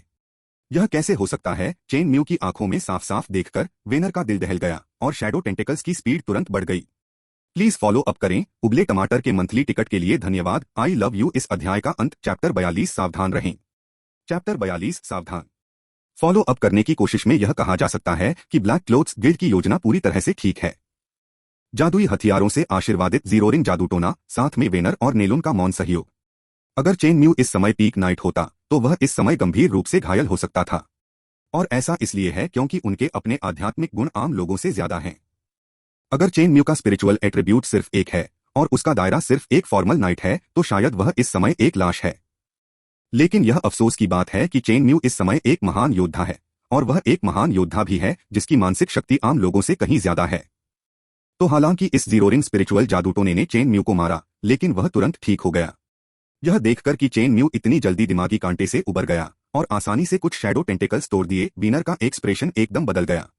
आपको पता होना चाहिए कि शैडो आर्ट हर तरह से असरदार नहीं है, इसके नुकसान भी हैं। यानी जब वे जादूटोना का इस्तेमाल करेंगे तो ब्लेस्ड शैडो टेक्निक का असर तुरंत खत्म हो जाएगा। लेकिन यह अपने आप में कोई जानलेवा नुकसान नहीं है, क्योंकि अगर वे हमले के समय चेन म्यू को मार सकते हैं तो इससे कोई फर्क नहीं पड़ता कि शैडो टेक्निक फेल हो जाती है। लेकिन इस समय यह नुकसान थोड़ा घातक है। जानकारी गलत है, विरी कोई ऑफिशियल नाइट नहीं है, बल्कि एक असली महान नाइट है। शिट, इस समय वेनर और नेलुन के मन में बस यही विचार है। इस समय उन्हें कोडी की पुरानी फीलिंग भी महसूस हुई। उन्होंने पूरे आत्मविश्वास के साथ गोली चलाई और पाया कि उनका दुश्मन उनकी कल्पना से बहुत अलग था। यह पुरानी चीज कैसी जानकारी दे रही है। धत तेरे की, सबसे जरूरी बात ही गलत है। Zero ring witchcraft shadow ball zero ring witchcraft आध्यात्मिक हुक, लेकिन उनके रिएक्शन धीमे नहीं थे। उन्होंने जादूगर के ट्रेनी बनने के लिए इतनी मेहनत की थी कि अब वे हैरान नहीं हैं। उन्होंने धीरे धीरे रिएक्ट नहीं किया, लेकिन चेन म्यू का रिएक्शन और भी तेज था। लगभग उसी पल जब वह शैडो टेंटेकल्स से आजाद हुआ, चेन म्यू का पूरा शरीर सुनहरी हवा में लिपट गया। Night skill explosion, night skill charged strike. Chain mu ने तुरंत 2 नाइट स्किल्स का इस्तेमाल किया और उसने अपने सामने खड़े 2 लोगों को तेजी से मुक्का मारा। सावधानी बरतने के बाद भी नैरेन का आध्यात्मिक जादू उसे सिर्फ एक पल के लिए ही बेहोश कर सका और उसकी हरकतों पर जरा भी असर नहीं पड़ा। शैडो बॉल से बचते हुए चेन म्यू का भारी मुक्का वेनर के सिर पर लगा। इस मुक्के से हवा में एक बहुत बड़ा सोनिक बूम पैदा हो गया। वेनर, जो सिर्फ एक फर्स्ट लेवल विजार्ड अप्रेंटिस था, इस वार को कैसे रोक पाया। उसकी फिजिकल फिटनेस एक फॉर्मल नाइट जितनी भी अच्छी नहीं थी। तो बस एक पल में चेन म्यू ने उसका सिर कुचलकर पेस्ट बना दिया। उन तीनों के बीच टकराव काफी लंबा लग रहा था, लेकिन असल में यह कुछ ही सेकंड में हो गया। जैसे ही नेलुन ने मौत से लड़ने का फैसला किया, अचानक चेन म्यू के कमरे की दीवार से जोर की आवाज आई। अचानक कमरे की दीवार में एक बड़ा छेद दिखाई दिया। चेन म्यू के कमरे में अचानक एक व्यक्ति प्रकट हुआ। वह अर्ल आर्थर था। जैसे ही उसने चेन म्यू के कमरे में लड़ाई की आवाज सुनी, वह जल्दी से दीवार तोड़कर भाग गया। कोई बात नहीं बिली, अर्ल आर्थर ने चेन म्यू के कमरे को देखा और देखा कि वेनर जमीन पर पड़ा हुआ है और उसका सिर सिर जैसा नहीं लग रहा था। उसके चेहरे पर थोड़ी हैरानी थी और उसकी आवाज में चिंता थी। चेन म्यू ने अपना सिर हिलाया, यह देखकर कि चेन म्यू के बारे में कुछ भी गंभीर नहीं था। अर्ल आर्थर की नजरें नैरेन पर गईं, उसकी आंखें झील की तरह गहरी थीं। सब खत्म हो गया। नाइलुन पूरी तरह से हताश था, वह चेन म्यू से भी निपट नहीं पा रहा था। चेन म्यू से ज्यादा ताकतवर अर्ल आर्थर के साथ उसके बचने की उम्मीद लगभग न के बराबर है। मैं तुम्हें नहीं मारूंगा, मुझे ब्लैक क्लोथ्स गिल्ड के सभी प्लान के बारे में बताओ। नैरेन की हताश निगाहों के नीचे अर्ल आर्थर ने हल्के से बात की। नैरेन की आंखों में उम्मीद की एक चमक थी। फार ईस्ट टेरिटरी के कोर एरिया के बाहर घने जंगल में रात के अंधेरे में 4 या 5 आकृतियां धुंधली सी दिख रही थीं। नाइलुन और दूसरों के साथ क्या स्थिति है? 1 घंटा हो गया है और वापस आने का समय हो गया है, काली परछाइयों में से एक ने कहा। उसकी आवाज में थोड़ी बेचैनी थी। क्या कुछ हुआ होगा? हालांकि उनके पास शैडो क्लोक हैं, फिर भी वे जादूटोना करने के बाद अपने निशान दिखाएंगे। क्या ऐसा हो सकता है कि उन्हें आर्थर ने रोका हो? एक और आवाज आई। यह सुनकर हे यिंग, जिसने सबसे पहले बात की, ने मुंह बनाया। हो सकता है, लेकिन इन छिपे हुए गार्ड्स ने नॉर्मल बर्ताव किया। ऐसा नहीं कि प्लान सफल रहा। बोलते समय काली परछाई ने अपनी नजर दूर गोल्डन लायन फैमिली के छिपे हुए गार्ड्स पर डाली और ये छिपे हुए गार्ड्स अभी भी रोबोट की तरह इलाके में गश्त कर रहे थे। शायद किसी वजह से इसमें देरी हुई है। यह सुनकर सुबरा चुप हो गया। थोड़ी देर बाद वह फिर बोला, हम अब और इंतजार नहीं कर सकते। कॉर्ड, तुम चुपके से हवेली में जाकर देखो कि विली मर गया है या नहीं। कॉर्ड, जिसे उसने बुलाया था, काला हो गया। लेवान, तुम्हारे और मुझे मरने के लिए कहने में क्या फर्क है? कॉर्ड का लहजा असंतोष से भरा था। उसके पास कोई शैडो क्लोक नहीं था, तो बिना इजाजत के गोल्डन लायन परिवार के कोर एरिया में घुसने और मरने में क्या फर्क है? यह तो छोड़ ही दीजिए कि यह पता लगाना मुमकिन है कि विली मरा है या नहीं, और क्या वह उस जगह में घुस सकता है जहां विली रहता है। यह भी एक प्रॉब्लम है। यह बूढ़ा आदमी। कॉर्ड के दिल में थोड़ी नाराजगी थी। लेवान एक पल के लिए हैरान रह गया। उसे समझ आ गया कि उसने बस बकवास कहा था। तो रुको, लेवन ने मन ही मन आह भरते हुए कहा। इस बार उन्होंने गोल्डन लायन परिवार के खिलाफ ऑपरेशन करने के लिए ब्लैक क्लोथ्स सीकिंग सोसाइटी के दूसरे सदस्यों को मनाने के लिए बड़ी कीमत चुकाई। अब वहां मौजूद दूसरे लोगों को फिर से भड़काना साफ तौर पर बेतुका है। लेकिन जिसका बेटा मारा गया हो वह समझदार नहीं हो सकता। अचानक लेवांड ने देखा कि दूर से रोशनी की एक किरण दिख रही है। उसके चेहरे पर खुशी की एक झलक थी, यह सोचकर कि वेनर और नेलन ही वापस आ गए हैं। लेकिन अगले ही पल उसका एक्सप्रेशन एकदम बदल गया। ध्यान से एक विस्मयादिबोधक के साथ लेवांड ने अपने निशान छिपाने की भी हिम्मत नहीं उठाई। आसपास के 4 लोगों ने भी लेवांड की आवाज सुनी। हालांकि उन्हें नहीं पता था कि क्या हुआ, लेकिन वे अनजाने में उससे बचने के लिए एक तरफ हट गए। रात के अंधेरे में एक तीर तेजी से लगा और उसका निशाना वहां मौजूद प्रशिक्षु जादूगर था। तीर तेजी से निकल गया और रात के अंधेरे में एक खतरनाक ब्लेड में बदल गया।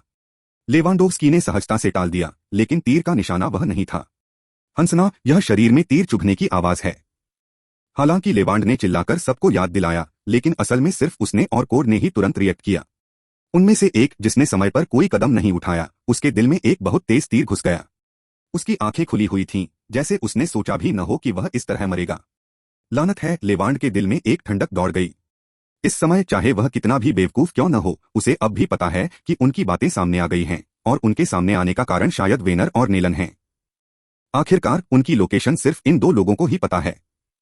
जहां तक अंधेरे में स्नाइपर को गोली मारने वाले की बात है, तो उसे गोल्डन लायन परिवार का सदस्य होने के बारे में सोचने की भी जरूरत नहीं थी। हो सकता है प्लान फेल हो गया हो, ऐसा विचार लेवांड के मन में अचानक आया। अनिच्छा और क्रोध ने उसे घेर लिया। एक और तेज तीर लगा। पहले के विपरीत, अगर पहला तेज तीर छिपाने के लिए था, तो दूसरे तेज तीर का छिपाने का कोई इरादा नहीं था। अंधेरे की चादर के नीचे तीर चमकदार सुनहरी रोशनी से चमक रहा था। फॉलो अप करना चाह रहा हूं। नई किताब का समय फॉलो अप करने के लिए बहुत जरूरी है। इस अध्याय का अंत अध्याय 43 चैप्टर 43 हवा से समझदारी और बहादुरी की लड़ाई आगे पढ़ने के लिए बहुत तेज। अंधेरे से निकला यह तेज तीर बहुत तेज है, और इस तीखे तीर का निशाना लेवांड है, जिसने अभी अभी अपने शरीर को स्थिर किया है। Zero ring witchcraft shadow barrier, एक हल्के काले रंग के सेमी सर्कुलर मास्क ने तुरंत लेवांड के शरीर को ढक लिया। लेकिन जिस समय तेज तीर लगा, उस समय उसने जो जीरो रिंग जादूटोना जल्दबाजी में शुरू किया था, वह बहुत नाजुक लग रहा था। सुनहरे तीर शैडो बैरियर से टकराए और बैरियर रोशनी के डॉट्स में बदल गया। आंसू। हालांकि लेवांड ने इससे बचने की पूरी कोशिश की, फिर भी उसके कंधे पर पहना स्वेटर फट गया और उसमें से खून की बूंदें निकल आईं। उस व्यक्ति का पता लगाओ जिसने अंधेरे में ठंडा तीर चलाया, लेवन ने गुस्से से कहा। असल में भले ही लेवांड ने कुछ नहीं कहा, लेकिन ब्लैक क्लोथ्स सीकिंग दाओ सोसाइटी में मौजूद सभी लोगों ने पहले ही रिएक्ट कर दिया था। घबराहट खत्म हो गई और अब उनके दिल गुस्से से भर गए थे। वे जादूगर हैं। यह एक शिकार निकला। यह उनके लिए मंजूर नहीं है। और यह चेन म्यू ही था जिसने अंधेरे में छिपकर ये 2 तीर चलाए। इस समय चेन म्यू की आंखें शांत थीं, और उसने धीरे से अपने हाथ में पकड़ा हुआ लंबा धनुष जमीन पर रखा और अपनी कमर से लटकी हुई लायन हार्ट तलवार निकाली। उसी समय गोल्डन लॉयन फैमिली के गार्ड जो आसपास गश्त कर रहे थे, एक पल में यहां की ओर दौड़े। आसमान में एक धमाका हुआ और लाल सिग्नल बम ने आसमान के इस छोटे से हिस्से को लाल रंग में रंग दिया। आपको कामयाबी मिले, चेन म्यू ने खुद से कहा। उसकी किस्मत बहुत अच्छी थी। वह उन 3 जगहों पर पहुंच गया जो नैरेन ने बताई थीं, जहां ब्लैक क्लॉथेड डाओइस्ट एसोसिएशन के लोग जवाब दे सकते थे। वहां पर लेवांड ने अपना मुंह खोला, और उसके आसपास के लोग बेवकूफ नहीं थे। वे अंधे नहीं थे, तो वे इतने बड़े सिग्नल फ्लेयर को कैसे नहीं देख पाए। लेकिन अगले ही पल लेवांड हैरान और गुस्से में आ गया। आप, यह सच है कि अंधेरे में छिपकर ठंडा तीर चलाने वाला व्यक्ति तो मिल गया, लेकिन उसके साथ ही सब भाग गए। हाँ, वे सब भाग गए, वो लोग जो घूमकर भाग गए। ब्लैक क्लोथ्स गाइडेंस सोसाइटी में मौजूद लोग मूर्ख नहीं थे, बल्कि वे बाकी लोगों से ज्यादा स्मार्ट थे। यह सच था कि जिस व्यक्ति ने अंधेरे में ठंडा तीर चलाया था, उसे वह मिल गया था, लेकिन चलाए गए तीरों से यह अंदाजा लगाया जा सकता है कि अंधेरे में छिपा व्यक्ति साफ तौर पर एक महान योद्धा था। लेकिन गैस सुनहरी है, और एक महान शूरवीर की साधना है। गोल्डन लायन परिवार का केवल एक सदस्य है, और वह है आर्थर, गोल्डन लायन का अर्ल। हालांकि वे दिल से गुस्से में थे, लेकिन वे यह भी जानते थे कि गोल्डन लायन परिवार में आर्थर के साथ मौत की लड़ाई मौत को बुलावा देने के बराबर थी। दूसरों को नहीं पता, लेकिन ब्लैक क्लोथ्स गिल्ड के सदस्य जानते हैं कि आर्थर एक आम महान शूरवीर जितना सीधा सादा नहीं है। और इसके चारों ओर छिपे हुए गार्ड्स का एक ग्रुप है। अब जब सिग्नल फ्लेयर्स फिर से बज रहे हैं, तो कौन जानता है कि आर्थर के नीचे 2 पागल कुत्ते भी आएंगे या नहीं। 4 फर्स्ट लेवल विजार्ड अप्रेंटिस बनाम 3 अनुभवी ग्रैंड नाइट्स। बस इतना ही कहा जा सकता है कि जीतने का कोई चांस नहीं है। तो उनका पहला ऑप्शन लेवांड को छोड़कर सीधे भाग जाना था। आखिर जिंदगी ही सबसे जरूरी चीज है। अरे, यह दूर खड़े चेन म्यू हंस पड़े। उनकी नजर बहुत तेज थी, इसलिए उन्होंने यह सीन अपने आप देख लिया। यह उम्मीद से परे था कि उस इज्जतदार प्रशिक्षु जादूगर ने उस पर 2 ठंडे तीर चलाने के बाद भाग जाने का फैसला किया। लेकिन अगर चेन म्यू को पता चलता कि इन जादूगरों के भागने का कारण यह था कि वह उसके पिता थे, तो वह और भी हैरान हो जाता। एक अद्भुत गलतफहमी। ब्लैक क्लोथ्स गिल्ड के सदस्यों का मानना था कि आर्थर ही वह व्यक्ति होगा जिसने अंधेरे में छिपकर ठंडा तीर चलाया था, इसलिए उन्होंने यह गलत फैसला लिया। असल में अगर वे झुंड में आ गए तो चेन म्यू से निपटना थोड़ा मुश्किल होगा। लेकिन भागना, यह बिल्कुल भी समझदारी नहीं है। भागो। क्या तुम भाग सकते हो? जिस दिशा में ये लोग भाग रहे थे उसे देखकर चेन म्यू के मन में हंसी आ गई। लेकिन एक क्यों नहीं भागा? क्या वह दूसरे लेवल का जादूगर अप्रेंटिस हो सकता है? लेवांड को देखते हुए जो स्थिर खड़ा था, चेन म्यू गंभीर हो गया। उसने हमला करने की पहल नहीं की। इस समय चेन म्यू को भी पता था कि उसकी स्थिति उजागर हो गई होगी। समय को टालना चेन म्यू की अभी की योजना है। हालांकि वह थोड़ा हैरान भी था। अगर वह दूसरे लेवल का जादूगर का प्रशिक्षु था तो उसे तीर क्यों लगा? चेन म्यू ने देखा कि लेवांड के तीर ने अभी अभी शैडो बैरियर को तोड़ दिया। हालांकि चेन म्यू ने स्थिरता पाने के लिए जल्दबाजी में कोई काम नहीं किया। डार्क गार्ड तेजी से यहां आया और चेन म्यू ने दूर लेवान को शांत भाव से देखा। इस समय घटनास्थल की स्थिति ने वहां खड़े लेवन को बहुत शर्मिंदा कर दिया। न केवल चेन म्यू को काले कपड़े पहने ताओवादी एसोसिएशन के सदस्यों के भागने की उम्मीद नहीं थी, बल्कि लेवान, जो काले कपड़े पहने ताओवादी एसोसिएशन का नेता था, उसे भी इस समय इस दृश्य की उम्मीद नहीं थी। वह अजीब स्थिति में था। जाओ और चेन म्यू को ढूंढो जो अंधेरे में छिपा है और उसके पास जाकर लड़ो। वह सिर्फ एक अप्रेंटिस विजार्ड है और उसके पास उस इंसान से लड़ने की स्किल्स नहीं है जिसे वह पीक नाइट समझता है। या अब भाग जाओ। क्या बहुत देर हो गई है? अगर आप अभी भागे तो आप कायरतापूर्ण होंगे। अगर आप भागे तो आपको निश्चित रूप से आर्थर के हमले का सामना करना पड़ेगा जो अंधेरे में छिपा हुआ है। या यह देरी है? लेकिन समय को टालना उसके लिए बेकार है। सिग्नल भेजने वाला व्यक्ति गोल्डन लॉयन परिवार से था, वह नहीं, तो समय को क्यों टालना, मरने का इंतजार क्यों करना? तो अगले ही पल उसने एक ऐसा कदम उठाया जिसका कोई मतलब नहीं था। जीरो रिंग जादू टोना मानसिक दबाव। लेवांड के चारों ओर एक तेज मोमेंटम आया जिससे हवा की आवाज भी कांपने लगी। लेवन के स्वेटर के चारों ओर लिपटा काला रोप फड़फड़ाया और बहुत शोर मचाया। जीरो रिंग जादूटोने में मानसिक दबाव एक खास चीज है। इसमें इतनी मजबूत अटैक पावर नहीं होती, लेकिन यह आध्यात्मिक शक्ति से असलियत पर असर डाल सकती है। साफ साफ कहें तो यह एक डरावना कदम है। हाँ, वह डार्क आर्थर को डराकर भगाना चाहता था। क्या यह ट्रिक काम करती है? इसमें कोई शक नहीं कि यह काम की है। इससे चेन म्यू, जो अंधेरे में छिपा हुआ था, और भी ज्यादा इज्जतदार बन गया। कितना तेज ऑरा है! यह पक्का कोई आम फर्स्ट लेवल विजार्ड अप्रेंटिस नहीं है। हाँ, अगर आप अकेले रहने की हिम्मत करते हैं तो भरोसा करने के लिए कुछ है। यह दृश्य देखकर चेन म्यू ने खुद से कहा। उसकी आंखें गंभीरता से भरी हुई थीं। चेन म्यू पूरी तरह से सतर्क था। उसने अपने हाथ में लायन हार्ट स्वॉर्ड कसकर पकड़ रखी थी और लेवांड की हर हरकत से सावधान था। ऐसा नहीं है कि वह टेस्ट के लिए धनुष बाण का इस्तेमाल नहीं करना चाहता, बल्कि उसने पहले ही अपनी पोजीशन दिखा दी है और इस समय धनुष बाण का इस्तेमाल करने से फायदे से ज्यादा नुकसान होगा।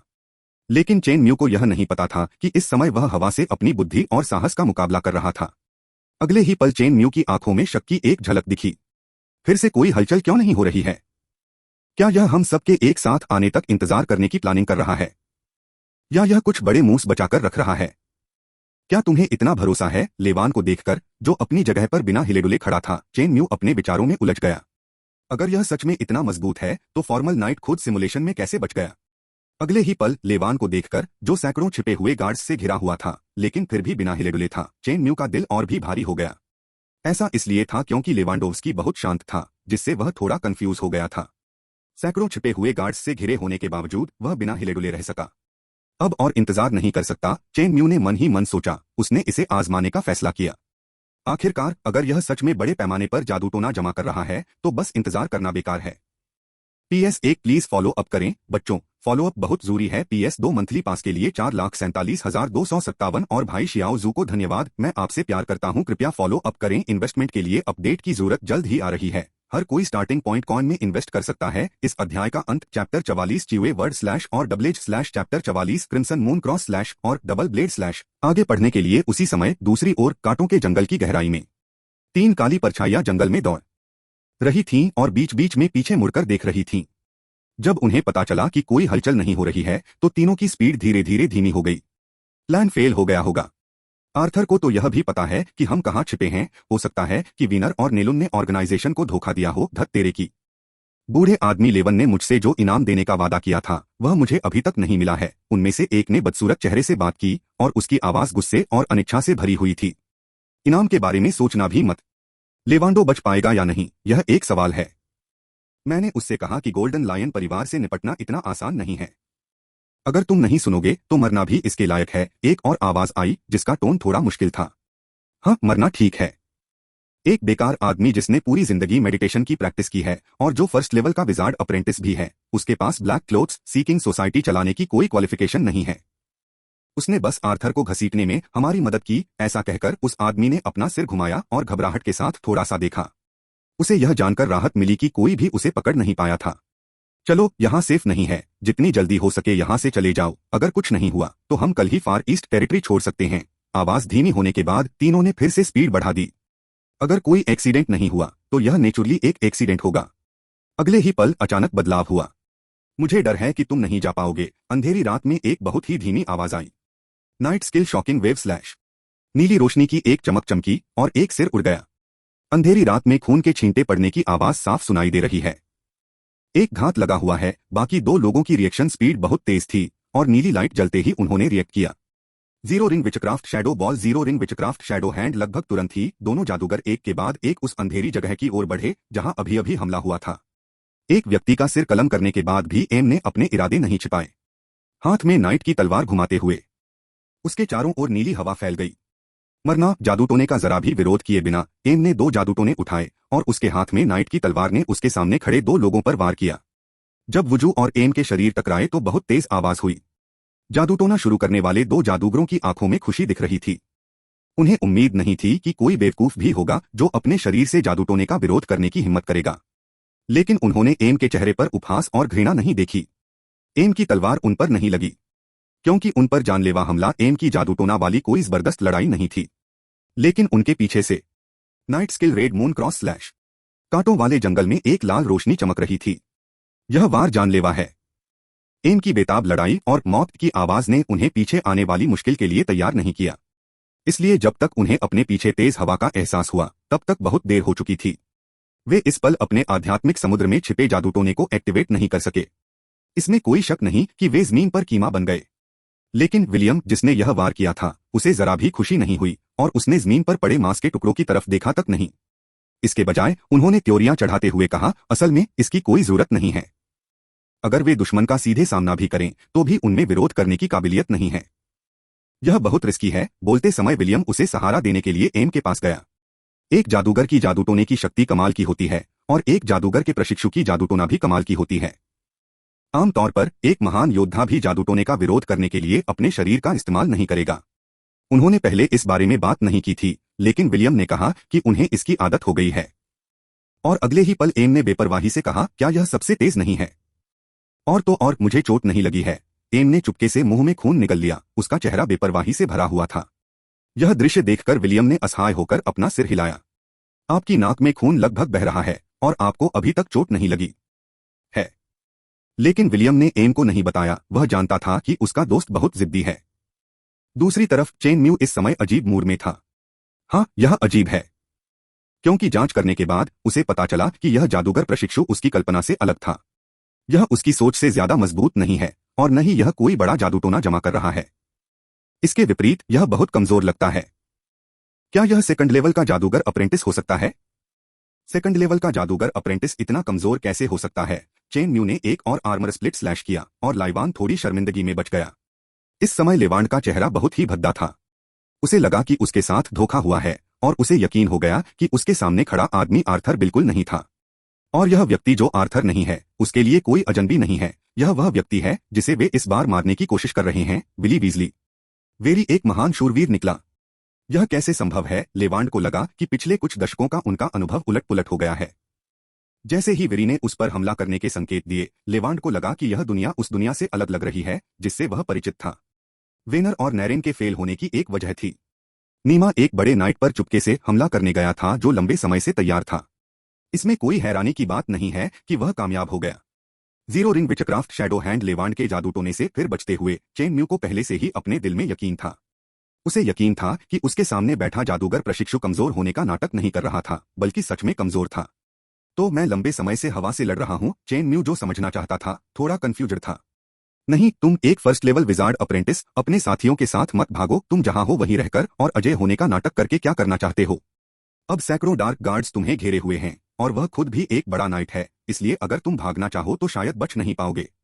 इसके अलावा चेन म्यू ने अभी जो सिग्नल भेजा था वह कोई सजावट नहीं थी और अर्ल आर्थर शायद जल्द ही आ जाएंगे। आपको क्या लगता है, आप क्या समझने की कोशिश कर रहे हैं? इसके बारे में सोच नहीं सकते और मरना चाहते हैं? चेन म्यू असल में अपने दिल में थोड़ा शर्मिंदा और गुस्से में था और वह असल में अपनी 2 जिंदगियों से धोखा खा गया था। बेशक यह तो बस एक बात है, आखिर उसके सामने जो जादूगर अप्रेंटिस था वह बहुत ज्यादा दिखावा कर रहा था, जिससे चेन म्यू को सच में लगा कि वह कोई बड़ा आदमी है। अगले ही पल चेन म्यू ने अपने हाथ पैर छोड़ दिए और साथ ही आसपास के गार्ड्स को भी आने का इशारा किया। चेन म्यू के निर्देश पर ही इन छिपे हुए गार्डों ने लेवांड को पहले ही घेर लिया था। आखिरकार चेन म्यू को पहले इस जादूगर के प्रशिक्षु की गहराई का पता नहीं था, इसलिए वह स्वाभाविक रूप से छिपे हुए गार्डों के एक समूह को मरने नहीं देगा जिनके पास केवल अर्धशूरवीर थे। अब जब वह समझ गया है कि यह जादूगर प्रशिक्षु सिर्फ ताकतवर होने का दिखावा कर रहा है, असल में ताकतवर नहीं है, तो जाहिर है उसे कोई चिंता नहीं है। Night skill explosion, night skill double blade slash.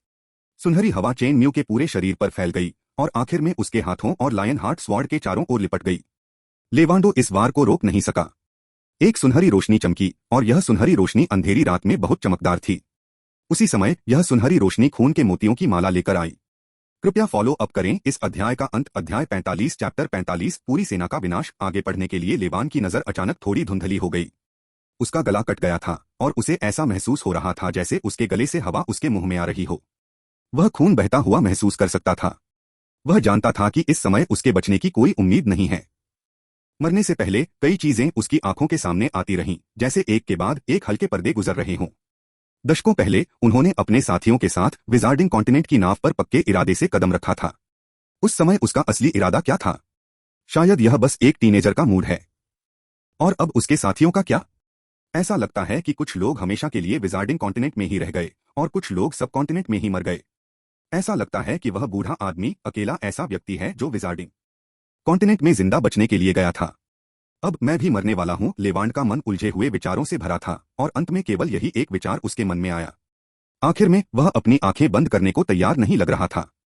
वह शांति से नहीं मरा। इसके विपरीत यह एकमात्र महान शूरवीर चेन म्यू के हाथों मरने के लिए एक अच्छी जगह हो सकती है। उन्होंने कभी किसी ऐसे व्यक्ति के बारे में नहीं सुना था जो अभी महान शूरवीर बन सकता है, लेकिन इस दुनिया में उसे अभी भी बहुत कुछ मिला है।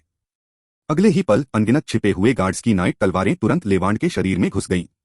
लेवांड जमीन पर गिर गया और उसके लिए फिर से खड़ा होना नामुमकिन हो गया। जमीन पर गिरे लेवांड को देखकर चेन म्यू की आंखें शांत थीं। लेवांड को तीसरा जादूगर प्रशिक्षु माना जा सकता है जिसे चेन म्यू ने इस दुनिया में आने के बाद सीधे युद्ध के मैदान में मार डाला था। लेकिन चेन म्यू को पता था कि लेवांडो आखिरी नहीं होगा। उसके दिल में कोई और भावना नहीं थी। इसके विपरीत इस समय चेन म्यू का मूड एक गहरी झील की तरह शांत था। यह दुनिया ऐसी ही है, कमजोर लोगों का राज लगभग हर किसी पर हावी हो जाता है। अमीर लोगों को आम लोगों से ज्यादा अमीर होना चाहिए और जादूगरों को दूसरों से बेहतर होना चाहिए। चेन म्यू में उस क्लास कॉन्सेप्ट को खत्म करने की काबिलियत नहीं है जो सब पर छाया हुआ है और वह इसे खत्म करना भी नहीं चाहता। अगर वह आज कोई महान नाइट नहीं है बल्कि एक आम ऑफिशियल नाइट है तो बहुत ज्यादा चांस है कि वह वही है जो अब कभी नहीं उठ पाएगा। पिता आर्थर को दबे कदमों से आते देख चेन म्यू ने हल्के से सलाम किया और अपना मुंह खोला। अर्ल आर्थर असल में पहले ही आ चुके थे, लेकिन जब उन्होंने चेन म्यू और लेवांड के बीच लड़ाई देखी तो उन्होंने बीच बचाव नहीं किया। अच्छा, यह बहुत अच्छा है, अर्ल आर्थर ने धीरे से कहा। उनकी आवाज में संतुष्टि का भाव था। अगले ही पल अर्ल आर्थर ने फिर कहा, विलियम और एन पहले ही कांटेदार जंगल की गहराई में घात लगा चुके हैं। फार ईस्टर्न टेरिटोरी छोड़ने से पहले उन्हें 3 जगहों से गुजरना होगा। अब शायद वे कामयाब हो गए हैं। अर्ल आर्थर की बातें सुनकर चेन म्यू ने सिर हिलाया। बेशक वह यह जानता था, आखिरकार अर्ल आर्थर के विलियम और एन को दिए गए निर्देश अभी उससे छिपे नहीं थे। सच में अर्ल आर्थर के यह कहने के कुछ ही देर बाद चेन म्यू ने रात के अंधेरे में 2 लोगों को कांटेदार जंगल से बाहर निकलते देखा। यह विलियम और एन थे। विलियम के हाथों में 2 सिर थे और एन के हाथों में एक सिर था जो कि भागने वाले तीनों के थे। यह दृश्य देखकर चेन म्यू ने आखिरकार राहत की सांस ली। विलियम और एम ने 3 लोगों को रोका, साथ ही चेन म्यू द्वारा मारे गए 2 लोग और वे 2 लोग जिन्होंने चुपके से चेन म्यू पर हमला किया और मारे गए। इस समय ब्लैक क्लॉथ स्क्यूदाओ सोसाइटी से फार ईस्टर्न टेरिटोरी के कोर एरिया में घुसे 7 विजार्ड अप्रेंटिस खत्म हो गए और गोल्डन लायन परिवार का नुकसान लगभग 0 है। एम की चोटों के अलावा गोल्डन लायन परिवार और यहां तक कि छिपे हुए गार्ड भी नहीं मरे। कुल 7 जादूगरों ने गोल्डन लायन परिवार को कोई नुकसान नहीं पहुंचाया, जो थोड़ा कमजोर लग रहा था। और यह इस आधार पर है कि गोल्डन लायन परिवार के मुखिया अर्ल आर्थर ने ज्यादा कदम नहीं उठाए। लेकिन चेन म्यू को अपने दिल में पता था कि ऐसा इसलिए नहीं था क्योंकि गोल्डन लायन परिवार बहुत मजबूत था। यह सच है कि गोल्डन लायन परिवार बहुत मजबूत है, लेकिन सबसे बड़ा कारण यह है कि ब्लैक क्लॉथ्स क्यूदाओ सोसाइटी बहुत कमजोर है। यह इतना कमजोर लगता है कि इसे जादूगर संगठन कहलाने का हक नहीं है। आपको पता होना चाहिए कि किसी भी विजार्डिंग कॉन्टिनेंट में सबसे कमजोर विजार्डिंग ऑर्गेनाइजेशन के पास कम से कम एक थर्ड लेवल विजार्डिंग अप्रेंटिस होना चाहिए, नहीं तो वह कभी भी खत्म हो जाएगा। और एक थर्ड लेवल विजार्ड अप्रेंटिस आसानी से पूरे गोल्डन लायन परिवार को खत्म कर सकता है। लेकिन ऐसा लगता है कि इस ब्लैक क्लोथ्स सीकिंग सोसाइटी के पास सेकंड लेवल का विजार्ड अप्रेंटिस भी नहीं है।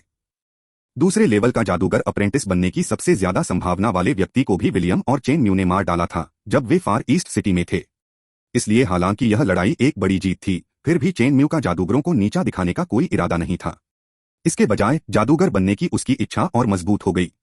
मास्टर, यंग मास्टर, 3 जादूगर अप्रेंटिस जो कांटेदार जंगल से गुजरे हैं, वे सभी सम्मानित हैं। विलियम और एम वहां पहुंचे जहां आर्थर और चेन म्यू थे। जमीन पर लेवांड की तरफ देखा और धीरे से बोले। आर्थर ने सिर हिलाया। उसकी नजर कुछ सेकंड के लिए उस सिर पर टिकी रही जिसे विलियम और एम ने अपने हाथों में पकड़ा हुआ था। डार्क गार्ड्स को इन अप्रेंटिस विजार्ड्स की लाशों से निपटने दो, उन्हें आग से जला दो और बिखेर दो, अर्ल आर्थर ने हल्के से बात की। विलियम और एम ने अपने हाथों में लिए सिर डार्क गार्ड को सौंप दिए और फिर इशारा किया कि इन जादूगरों के प्रशिक्षुओं की लाशें जंगल में कहीं अंदर हैं। छिपे हुए गार्ड्स ने हिलना शुरू कर दिया और सिर्फ चेन म्यू ही अपनी जगह पर रह गया। पहले हवेली वापस चलते हैं। आजकल सावधान मत रहना, क्या पता काले कपड़े वाला साधक कोई चाल चले। अर्ल आर्थर यह भी जानते थे कि इस बात की बहुत ज्यादा संभावना है कि ब्लैक क्लोथ्स सीकिंग दाओ के पास कोई बैकअप नहीं होगा, लेकिन फिर भी उन्होंने चेतावनी दी। तीनों ने सिर हिलाया और फिर एक के बाद एक यहां से चले गए। हवेली वापस जाते समय चेन म्यू ने धीरे से अपनी भौहों के बीच में रगड़ा। आज पूरी रात जागना पड़ेगा। अच्छे मूड में चेन म्यू ने अपने दिल में एक अनोखा मजाक किया। लेकिन थकान बिल्कुल नहीं होती। अगर बड़ा शूरवीर 3 दिन और 3 रात भी न सोए तो भी वह एनर्जी से भरा रह सकता है। बात बस इतनी है कि चेन म्यू को हर दिन समय पर सो जाने की आदत है, इसलिए वह थोड़ा असहज महसूस करता है। बेशक अगर आप एक अप्रेंटिस विजार्ड बन जाते हैं तो आपको सोने के बारे में सोचने की जरूरत नहीं है, क्योंकि अप्रेंटिस विजार्ड नींद के बजाय मेडिटेशन का इस्तेमाल कर सकते हैं। लेकिन हवेली में अपने कमरे में लौटने के बाद चेन म्यू को पहली बार फिर नींद नहीं आई। यह इतनी जल्दी ठीक हो गया, चेन म्यू थोड़ा हैरान हुआ। कमरे में घुसते ही उसने अनजाने में उस दीवार पर नजर डाली जिसे उसके पिता आर्थर ने तोड़ दिया था। जिस दीवार में एक बड़ा छेद होना चाहिए था, उसे इस समय ठीक कर दिया गया है। बेशक अगर आप ध्यान से देखेंगे तो आपको अभी भी कुछ अंतर दिख सकते हैं। तेल का दीपक जलाकर बिस्तर पर लेटने के बाद चेन म्यू ने अपने पास रखी strange records of the kingdom किताब उठा ली। इस दुनिया में मनोरंजन का कोई साधन नहीं है और नॉवेल जैसी किताबें मनोरंजन का अच्छा जरिया मानी जाती हैं। शाह इस शांत कमरे में पन्ने पलटने की आवाज बहुत साफ आ रही थी। इस समय चेन म्यू उस समय में लौट गया था जब वह अपनी पिछली जिंदगी में चादर ओढ़कर सोता था और देर रात तक जागकर ऑनलाइन नॉवेल पढ़ता था। PS मंथली पास के लिए डियान मिनकियांग और लालोलोलोलोला को धन्यवाद। आई लव यू सब लोग। अगर आपकी शर्तें हैं तो बुक फ्रेंड्स की लिस्ट में जगह बनाने के लिए 1 युआन का इनाम दें। अब लिस्ट बहुत खाली हो गई है। फॉलो अप करना चाहते हैं लिस्ट में जगह बनाने के लिए इनाम मांगना। इस अध्याय का अंत चैप्टर 46 बोहेनिया थॉर्न्स और किंगडम की यात्रा।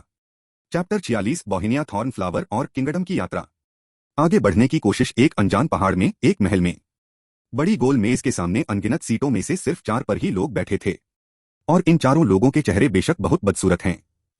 लेवांड गोल मेज के सामने बैठे एक व्यक्ति के मुंह से लगभग दांत पीसने जैसी आवाज आई। ये चारों ही ऐसे थे जो लेवांडोव्स्की के कामों से सहमत नहीं थे। लेवांडोव्स्की द्वारा शुरू किए गए वोट में उन चारों ने इसके खिलाफ वोट दिया और अब ब्लैक क्लोथ्स सीकिंग दाओ सोसाइटी में उनमें से केवल 4 ही बचे हैं।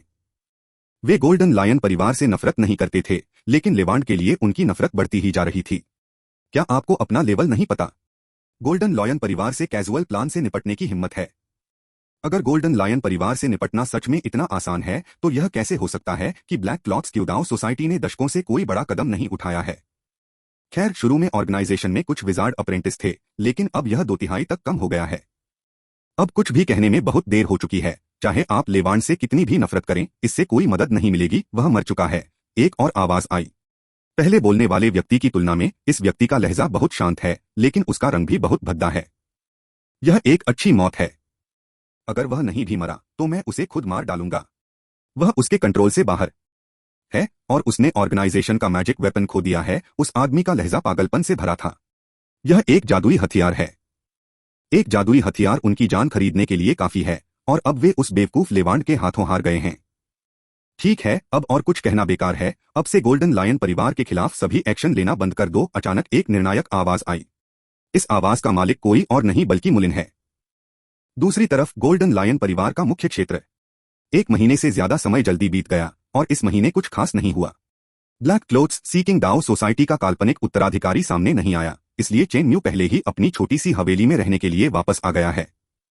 चेन म्यू की जिंदगी पहले जैसी शांति में लौट आई है। चेन म्यू ने अपनी सांस लेने की विधि में सुधार नहीं किया, इसलिए उसने नाइट स्किल्स में महारत हासिल करने पर अपना ध्यान केंद्रित किया। उसका शरीर सच में एक नाइट की लिमिट तक पहुंच गया है, लेकिन चेन म्यू ने पाया कि नाइट स्किल्स में उसका टैलेंट कमजोर नहीं है। विलियम, तुम यहाँ क्यों हो? ट्रेनिंग ग्राउंड से हवेली लौटने के बाद चेन म्यू ने देखा कि विलियम हवेली में खड़ा था, मानो उसका इंतजार कर रहा हो। तो उसने हैरानी से कहा, उसने विलियम को 1 महीने से नहीं देखा था। चूंकि चेन म्यू एक महान नाइट बन गया है, इसलिए उसे अब विलियम की सुरक्षा की जरूरत नहीं है। और विलियम गोल्डन लायन परिवार की प्रॉपर्टी के एक हिस्से का इंचार्ज भी है, इसलिए जाहिर है कि वह चेन म्यू जितना आराम से नहीं रह सकता। मास्टर, इस साल का शिकार का दिन जल्द ही आ जाएगा। मास्टर ने मुझसे पूछा कि क्या आप इंटरेस्टेड हैं? चेन म्यू को वापस आते देख विलियम ने कहा। शिकार का दिन। चेन म्यू हैरान रह गया। इस दौरान बहुत सी चीजें हो रही थीं, लेकिन वह इसके बारे में भूल गया। ध्यान से हिसाब लगाने के बाद ऐसा लगता है कि सालाना शिकार का दिन सच में शुरू होने वाला है। लेकिन अगर पहले शिकार वाले दिन भी उसकी थोड़ी दिलचस्पी थी, तो दूसरे शिकार वाले दिन वह पूरी तरह से बेपरवाह था। तो चेन म्यू ने इसके बारे में सोचने का नाटक किया। फिर उसने कहा, प्लीज मेरे पापा से कह दीजिए कि मैं इस दिन शिकार पर नहीं जाऊंगा। चेन म्यू की बात सुनकर विलियम को कोई हैरानी नहीं हुई। चेन म्यू अब एक महान योद्धा है, इसलिए जाहिर है कि वह बच्चों के शिकार के दिनों में कोई दिलचस्पी नहीं जगा सकता। और तो और गोल्डन लायन परिवार ने शिकार का दिन 1 या 2 बार नहीं छोड़ा, इसलिए अगर चेन म्यू नहीं भी गए तो इसका ज्यादा असर नहीं हुआ। तो उसने सिर हिलाया और फिर आगे कहा, मालिक को यह भी पता है कि इस शिकार के दिन तुम्हारे हिस्सा न लेने की बहुत ज्यादा संभावना है, इसलिए मालिक ने तुम्हें अपने पास जाने को कहा है और तुम्हें बताने के लिए कुछ होना चाहिए। मेरे पापा मुझे ढूंढ रहे हैं। ठीक है, मैं समझ गया। विलियम की बात सुनकर चेन म्यू ने अनजाने में जवाब दिया। चेन म्यू को नहीं पता था कि अर्ल आर्थर उससे क्या करवाना चाहते थे, लेकिन चेन म्यू ने अंदाजा लगाया कि शायद यह परिवार की प्रॉपर्टी से जुड़ा था। आखिरकार अब जब ब्लैक क्लोथ्स गिल्ड का खतरा खत्म हो गया है, तो अर्ल आर्थर को चेन म्यू को अकेले जाकर फैमिली बिजनेस संभालने देने में बहुत राहत मिलेगी। यह पिछले सिमुलेशन से भी देखा जा सकता है। लेकिन चेन म्यू को डिटेल्स तब तक समझ नहीं आएंगी जब तक वह असल में अर्ल आर्थर को नहीं देख लेते। सिर्फ अंदाजे पर भरोसा करना बेकार है। विलियम ने चेन म्यू के पास जाकर कुछ और बातें की और जाने से पहले उससे बात की। चेन म्यू छोटे से घर में वापस आया, अपना आर्मर उतारा और पुलोवर पहन लिया। फिर चेन म्यू नहाने के लिए परिवार के स्विमिंग पूल में चला गया। आखिर वह अभी अभी ट्रेनिंग ग्राउंड से लौटा था और उसका शरीर थोड़ा चिपचिपा था। नहाने के बाद चेन म्यू ने एकदम नए कपड़े पहने और गोल्डन लायन मैनर की ओर चल दिया। पिछले कुछ दिनों में अर्ल आर्थर गोल्डन लायन परिवार के मुख्य इलाके में गोल्डन लायन मैनर में रहे और वहां से बहुत कम बाहर निकले। यह ब्लैक क्लोथ्स गिल्ड के लोगों को पीछे छोड़ने से रोकने के लिए भी है। लेकिन अच्छी बात यह है कि ब्लैक क्लोथ्स सीकिंग दाओ सोसाइटी के सदस्य समझदार हैं और इस हार के बाद वे गोल्डन लायन परिवार को फिर से भड़काने नहीं आए। जब वह गोल्डन लायन मैनर पहुंचे तो चेन म्यू ने तुरंत आंगन में अर्ल आर्थर को देखा। अर्ल आर्थर उस समय आंगन में कई गमलों में लगे पौधों को पानी दे रहे थे। यह किस तरह का फूल है? मुझे याद है कि 1 महीने पहले यहाँ ये गमले वाले पौधे नहीं थे। अर्ल आर्थर के पास पहुंचकर चेन म्यू ने गमले में कुछ बैंगनी फूलों को देखा और उत्सुकता से अपना मुंह खोला। वह पक्का कह सकता है कि पहले वह जगह बहुत खाली थी और वहां कोई गमले वाले पौधे नहीं थे। और उनके पिता अर्ल आर्थर को फूलों को पानी देने का शौक कब हुआ? विरियल यहाँ है। यह रेडबर्ड थॉर्न फूल है जो गोल्डन लायन की सीक्रेट दवा के मुख्य इंग्रेडिएंट्स में से एक है। यह फूल सिर्फ इसी महीने खिलता है। मैंने हर्ब गार्डन से कुछ पौधे लाए हैं और उन्हें पानी दिया है। चेन म्यू को आते देख आर्थर हल्के से मुस्कुराया। चेन म्यू को यह नहीं पता था कि उनके पिता अर्ल आर्थर कभी एक मास्टर गार्डनर थे। लेकिन अर्ल आर्थर को अपनी मां की मौत के बाद से फूलों में कम दिलचस्पी थी। लेकिन हाल ही में वह एक महान शूरवीर बन गया और अर्ल आर्थर के दिल की कुछ बेड़ियां ढीली पड़ गईं। क्या आप विलियम से मिले हैं? ठीक है, विलियम ने कहा कि पिताजी, आपका मुझसे कुछ लेना देना है। हाँ, अब ब्लैक क्लोथ्स सीकिंग दाओ सोसाइटी से खतरा बहुत कम है और आपको हर समय हवेली में रहने की जरूरत नहीं है। आप टहलने के लिए बाहर जा सकते हैं। अपने पिता की बातें सुनकर चेन म्यू ने अर्ल आर्थर की ओर देखा। वह जानता था कि उसके पिता उससे क्या कहने वाले हैं। और अगले ही पल अर्ल आर्थर हल्के से मुस्कुराए और बोले, वेरी, क्या तुम विंटर किंगडम को जानती हो? यह सुनकर चेन म्यू ने अपना सिर हिलाया। हालांकि उसके पास किंगडम के बारे में बहुत सारी यादें हैं, लेकिन यह निश्चित रूप से नहीं कहा जा सकता कि उसने पूरे विंटर किंगडम को समझा है। अगर आपको पूरे राज्य में घूमने की इजाजत मिले तो क्या आप इसमें दिलचस्पी लेंगे? किंगडम की यात्रा। चेन म्यू चौंक गया। यह उनके पिछले सिमुलेशन से थोड़ा अलग है। किंगडम घूमना चेन म्यू के लिए कोई नई बात नहीं है। उनकी याद में उनके बड़े भाई निकोलस किंगडम घूमने गए थे, लेकिन राज्य का दौरा करना कोई छोटी बात नहीं है। किंगडम ऑफ विंटर में बड़े परिवारों के कई वारिस बड़े होने के कुछ ही सालों में पूरे किंगडम की यात्रा करना चुनेंगे। पर अब क्या यह बहुत जल्दी है? कृपया फॉलो अप करें। इस अध्याय का अंत अध्याय 47 प्रस्थान कब है? चैप्टर 47 कब निकले? फॉलो अप करने की कोशिश करते हुए, क्या यह बहुत जल्दी होगी? चेन म्यू ने धीरे से कहा। ऐसा नहीं है कि वह राज्य में घूमने से मना कर रहा है, ऐसा नहीं है कि वह डर रहा है। चेन म्यू, जो पहले से ही एक महान योद्धा है, को भरोसा है कि राज्य में बहुत कम लोग हैं जो उसे धमका सकते हैं। पूरे विंटर किंगडम में कितने महान शूरवीर हैं? उन्हें लगता है कि यह जल्दी है क्योंकि विंटर किंगडम में बड़े परिवारों के वारिस आमतौर पर बड़े होने के बाद किंगडम की यात्रा करना चुनते हैं। विंटर किंगडम में वयस्कता 20 वर्ष है, लेकिन आज के चेन म्यू के पास तो है ही। आप कहना चाहते हैं कि आप बहुत छोटे हैं और आप यह नहीं सोचते कि दूसरे लोग क्या कर रहे हैं, वे आपके मुकाबले के नहीं हैं। क्या आपको लगता है कि हर कोई आपके जैसा है और आप पहले से ही एक महान योद्धा हैं? अर्ल आर्थर को स्वाभाविक रूप से पता था कि चेन म्यू क्या सोच रहा था, इसलिए उसने आधी मुस्कान के साथ बात की। अब चेन म्यू उसके दिल में एक खुरदरी जेड है। हालांकि चेन म्यू पहले से ही एक महान शूरवीर है, आर्थर अब भी सोचता है कि चेन म्यू एक कच्चा जेड का टुकड़ा है, क्योंकि उसके दिल में चेन म्यू का भविष्य एक महान शूरवीर से कहीं ज्यादा है। क्या महान शूरवीर, क्या टैलेंट है एक शूरवीर के लिए? महान शूरवीरों का क्षेत्र दुनिया के सभी शूरवीरों के लिए एक बहुत बड़ी कमी हो सकती है, लेकिन उन सच्चे जीनियस लोगों के लिए यह गैप एक रुकावट है जिसे आसानी से तोड़ा जा सकता है। अर्ल आर्थर को लगता था कि चेन म्यू उस तरह का जीनियस है और उसे नहीं लगता था कि चेन म्यू एक महान नाइट नहीं बन सकता। हालांकि अगर चेन म्यू को उसके विचारों के बारे में पता चल गया तो चेन म्यू को थोड़ी शर्मिंदगी हो सकती है। आखिरकार वह अपने मामलों को जानता है और वह तियानजों की प्रतिभा से हजारों मील दूर है। अगर उन्हें ऐसा कहना होता तो उन्हें ज्यादा से ज्यादा साधारण टैलेंट वाला इंसान माना जा सकता था। असल में अर्ल आर्थर के भी अपने मतलबी इरादे थे, जिसके तहत वह चेन म्यू को पूरे राज्य में घुमाना चाहते थे। अगर चेन म्यू सिर्फ एक ऑफिशियल नाइट है तो अगर चेन म्यू खुद भी राज्य घूमने का प्रपोजल दे तो भी वह राजी नहीं होगा। वह पहले चेन म्यू को कुछ पारिवारिक संपत्तियों की जिम्मेदारी लेने देंगे और राज्य में घूमने का मामला तब तक छोड़ देंगे जब तक चेन म्यू बड़े नहीं हो जाते। लेकिन अब चेन म्यू पहले से ही एक महान शूरवीर है। उसने सोचा कि राज्य में बहुत कम लोग हैं जो चेन म्यू को धमकी दे सकते हैं, इसलिए उसे यह आइडिया आया। बेशक एक और कारण भी है, यानी वह अपने बड़े बेटे निकोलस की स्थिति जानता है और वह समझता है कि परिवार की हर चीज आखिरकार चेन म्यू को सौंप दी जाएगी। लेकिन अगर आप टाइटल और परिवार को विरासत में पाना चाहते हैं तो पूरे राज्य में घूमना जरूरी है, क्योंकि अगर कोई इंसान यह भी नहीं जानता कि वह किस राज्य में है तो वह असल में पूरे परिवार को कैसे अच्छे से मैनेज कर सकता है। अर्ल आर्थर इस बार बस थोड़ा आगे बढ़ना चाहते थे। हालांकि चेन म्यू को यह समझ नहीं आया कि अर्ल आर्थर क्या सोच रहे थे, लेकिन वह जानता था कि उसके पिता चाहते थे कि वह पूरे राज्य में घूमे। तो अब उसके सामने दो ऑप्शन हैं, जाओ या मत जाओ। अर्ल आर्थर की उम्मीद भरी आंखों को देखते हुए चेन म्यू ने कुछ देर सोचा। राज्य में घूमने से राज्य में घूमने के फायदे हैं और जागीर में रहने से भी जागीर में रहने के फायदे हैं। किंगडम की यात्रा करने से उनका नजरिया बड़ा हो सकता है और वे सच में दुनिया को जान सकते हैं।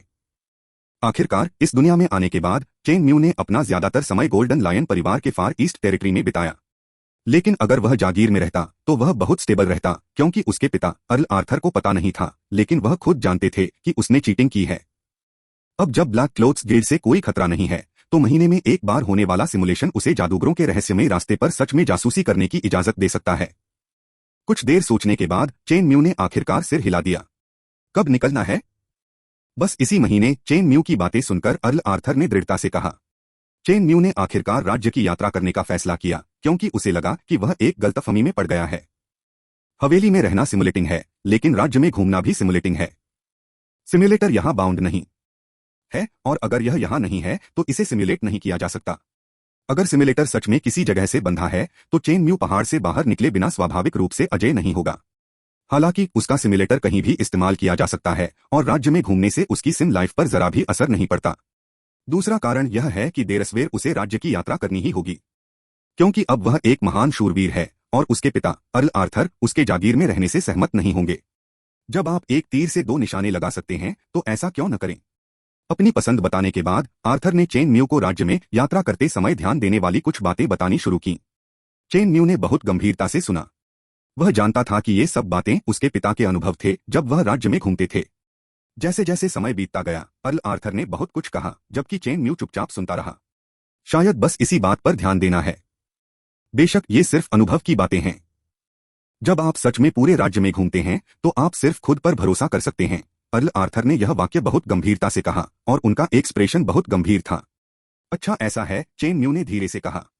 उन्होंने विलियम से शुरू में जो कहा था, युवा चील चील की सुरक्षा में रह रहा है, वह कभी चील नहीं बनेगा, अब सच हो गया है। राज्य की इस यात्रा के दौरान कोई गार्ड नहीं था और चेन म्यू असल में सिर्फ खुद पर ही भरोसा कर सकता था। लेकिन चेन म्यू के मन में कोई और भावना नहीं थी। अगर उन्हें यह कहना होता तो शायद उनकी कुछ उम्मीदें होती और वे किंगडम की इस ट्रिप का इंतजार कर रहे होते। ठीक है, पहले तुम वापस जाओ, मैं अगले कुछ दिनों में तुम्हारे लिए कुछ चीजें तैयार कर दूंगा, अर्ल आर्थर ने कहा। उनका गंभीर चेहरा गायब हो गया और शांत हो गया। चेन म्यू ने सिर हिलाया और अर्ल आर्थर को अलविदा कहा और गोल्डन लायन मैनर से चले गए। चेन म्यू को जाते देख अर्ल आर्थर ने फिर से केतली उठाई और फूलों को पानी देना शुरू कर दिया। इसका मतलब है कि अर्ल आर्थर इस समय बहुत अच्छे मूड में हैं। फूलों को पानी देते समय आर्थर यह भी सोच रहा था कि अपने बेटे के लिए क्या तैयार किया जाए। जाहिर है आप बिना कुछ लाए पूरे राज्य में नहीं घूम सकते। कुछ तैयारी जरूरी है और कुछ चीजें जरूरी हैं। आपको फालतू चीजें ले जाने की जरूरत नहीं है, लेकिन एक चीज जरूर लानी है। वह पैसा है या सोने के सिक्के हैं। विंटर किंगडम की करेंसी को तांबे के सिक्कों, चांदी के सिक्कों और सोने के सिक्कों में बांटा जा सकता है। एक चांदी का सिक्का 10 तांबे के सिक्कों के बराबर है और एक सोने का सिक्का 10 चांदी के सिक्कों के बराबर है। इस पर एक खास चीज भी है, वह है सोने का स्क्रॉल। गोल्ड रोल का एक मूल्य होता है। उदाहरण के लिए 100 मूल्य वाले गोल्ड रोल को किंगडम के किसी भी बैंक में 100 गोल्ड कॉइन में एक्सचेंज किया जा सकता है। सोने के सिक्कों की तुलना में सोने के स्क्रॉल ले जाने में ज्यादा आसान होते हैं और सोने के कूपन विंटर रॉयल फैमिली जारी करती है, जिसे नेचुरल किंगडम के सभी बैंक मान्यता देते हैं। आप कितनी तैयारी कर रहे हैं? आप पहले 20 क्यों नहीं तैयार करते? आर्थर, जो फूलों को पानी दे रहा था, कुछ देर सोचता रहा। दूसरी तरफ गोल्डन लॉयन मैनर छोड़ने वाले चेन म्यू भी अपने दिल में सोच रहे थे। मुझे हैरानी है कि क्या पिछले 2 महीनों में जमा हुए ये 2 सिमुलेशन मुझे विजार्डिंग पाथ तक पहुंचा सकते हैं। PS आपके फॉलोअप के लिए धन्यवाद और जूलियुशा के मंथली पास के लिए धन्यवाद। 100 पॉइंट्स के इनाम के लिए डियान मिनकियान को बहुत बहुत धन्यवाद। पढ़ना जारी रखें। इस अध्याय का अंत चैप्टर 48 नए सिमुलेशन और शुरुआती मेडिटेशन के तरीके। चैप्टर 48 न्यू सिमुलेशन और मेडिटेशन का इंट्रोडक्शन फॉलो अप करने की कोशिश में प्रॉपर्टीज पैनल। छोटी सी हवेली के कमरे में चेन म्यू बिस्तर पर पालथी मारकर बैठा था और मन ही मन सोच रहा था। अगले ही पल चेन म्यू के सामने एक ट्रांसपेरेंट नीली रोशनी का पर्दा दिखाई दिया। नाम चेन म्यू आत्मा 1.6 भौतिक 6.8 सीमा महान शूरवीर जादू टोना कोई नहीं सांस लेने का तरीका गोल्डन लायन सांस लेने का तरीका परफेक्ट 1024 160344 1604 1606 806 10 806 30 800 सिमुलेशन की संख्या 2 चेन म्यू ने सिमुलेशन की संख्या दिखाने वाले कॉलम पर नजर डाली और नंबर 2 दिखाई दिया। 2 महीने तक सिमुलेटर का इस्तेमाल न करने के बाद चेन म्यू ने 2 सिमुलेशन जमा किए और इस बार उन्होंने दोनों सिमुलेशन को एक साथ इस्तेमाल करने का प्लान बनाया। राज्य में घूमने से पहले चेन म्यू एक असली जादूगर अप्रेंटिस बनना चाहता था। चेन म्यू को पता था कि यह काम आसान नहीं होगा, लेकिन फिर भी उसे कोशिश करनी थी। चेन म्यू ने अपने सबकॉन्शियस माइंड में कुछ डालना शुरू किया और अगले ही पल काले कैरेक्टर्स की एक लाइन उभर आई। क्या आप लाइफ सिमुलेशन एक्टिवेट करना चाहते हैं? हाँ, चेन म्यू ने हिचकिचाहट नहीं दिखाई और अपने दिल में हाँ कहा। अब वह उन चीजों से नहीं डरेगा जो उसने तय की थीं। देरस्वेर सिमुलेशन की संख्या का इस्तेमाल करना ही होगा और चेन म्यू को लगता है कि अभी यह एक अच्छा मौका है। लाइव सिमुलेशन चालू कर दिया गया है क्योंकि सिमुलेटर वर्जन बहुत कम है, सिर्फ टेक्स्ट सिमुलेशन ही सपोर्टेड है। ब्लैक क्लोथ्स सीकिंग सोसाइटी के साथ लोगों ने गोल्डन लायन फैमिली के खिलाफ एक प्लान बनाया, लेकिन पूरी सेना खत्म हो गई। आपके पिता चाहते थे कि आप पूरे राज्य में घूमें और आपने मना नहीं किया और उसी साल आपने पूरे राज्य में घूमना शुरू कर दिया। उम्र 19 किंगडम में घूमते हुए आप पूरे रास्ते पश्चिम की ओर बढ़ेंगे और अनगिनत अनोखे शहर और किंगडम के नज़ारे जरूर आपके नजरिए को बहुत बड़ा कर देंगे। 20 साल की उम्र जब आप राज्य में घूमे तो आपका सामना कुछ अपराधियों से भी हुआ, लेकिन सबसे ताकतवर लोग आम फॉर्मल नाइट्स से ज्यादा कुछ नहीं थे और लगभग कोई भी आपकी सुरक्षा को खतरा नहीं पहुंचा सकता था। 21 साल आप वांगचेंग पहुंचे, आप अपने बड़े भाई से मिले, आप विजार्ड्स म्यूचुअल एड एसोसिएशन गए और आप वहां मौजूद रहस्यमय राज्य से भी मिले। 22 वर्ष राज्य की यात्रा से लौटने पर आपने रास्ते में जो कुछ भी सीखा है उससे आपको बहुत लाभ हुआ है। उसी साल आपने अपने पिता को विजार्डिंग कॉन्टिनेंट जाने के बारे में बताया, लेकिन आपके पिता अर्ल आर्थर ने बिना किसी हिचकिचाहट के मना कर दिया। लेकिन आपका रवैया बहुत पक्का था। आपने अर्ल आर्थर से कहा कि आपका शरीर अपनी लिमिट तक पहुंच गया है। अर्ल आर्थर जिद्दी थे, लेकिन आपके पास मानने के अलावा कोई चारा नहीं था। उम्र 23 आपने अपने सबकॉन्टिनेंट के सबसे पास वाले विजार्डिंग कॉन्टिनेंट के लिए जहाज पर कदम रखा और उसी साल विजार्डिंग कॉन्टिनेंट में सक्सेसफुली पहुंच गए। सुंदर, यह देखकर चेन म्यू को बहुत हैरानी हुई, लेकिन जल्द ही वह नॉर्मल हो गया। लेकिन तुम्हें कसकर पकड़ना होगा, लेकिन प्लीज दूर मत जाना, चेन म्यू ने मन ही मन सोचा। बात बस इतनी सी है कि वह विजार्ड कॉन्टिनेंट में आ गया और वह विजार्ड नहीं बना। चेन म्यू को लगा कि उसका कॉन्सेंट्रेशन अभी भी बहुत कमजोर है, इसलिए उसने अपनी भावनाओं को स्थिर किया और नीचे देखना जारी रखा। 24 साल की उम्र आप विजार्डिंग कॉन्टिनेंट से पूरी तरह अनजान हैं। आपने अपने पिता से मिले जादुई पत्थर को विजार्डिंग कॉन्टिनेंट के बारे में कुछ जानकारी के लिए बदल दिया। आपने जाना कि इस महाद्वीप को मोंड महाद्वीप कहा जाता है और महाद्वीप पर सबसे शक्तिशाली जादूगर संगठन को ग्रीन फॉरेस्ट स्कूल कहा जाता है। फैक्शन मास्टर एक थर्ड लेवल का महान जादूगर है जिसने एक बार एक्सपेडिशनरी प्लेन वॉर में हिस्सा लिया था। 25 साल की उम्र अब आप मोंड कॉन्टिनेंट के एक छोटे से शहर स्टोन में हैं। वे बड़े विजार्डिंग स्कूल आपसे बहुत दूर हैं और छोटे विजार्डिंग स्कूल भी आपको शामिल होने से मना कर रहे हैं।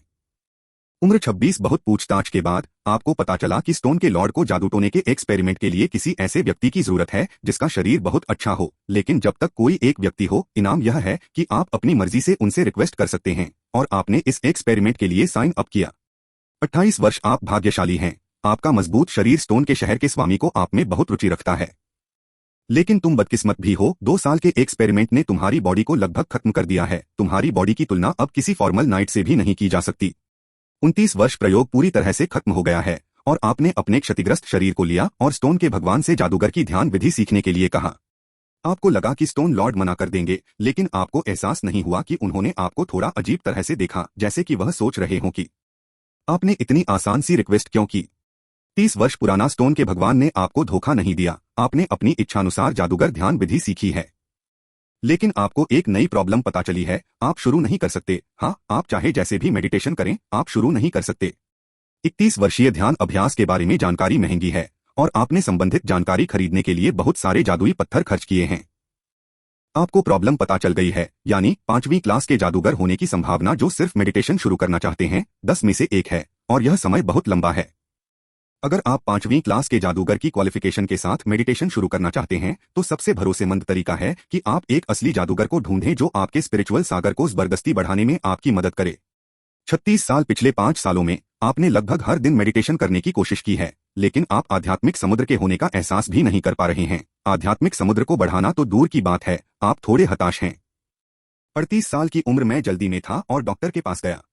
आप उस शहर के मास्टर के पास जाना चाहते थे जिसने आपको मेडिटेशन का तरीका सिखाया था, लेकिन आपने खुद शहर के मास्टर को नहीं देखा।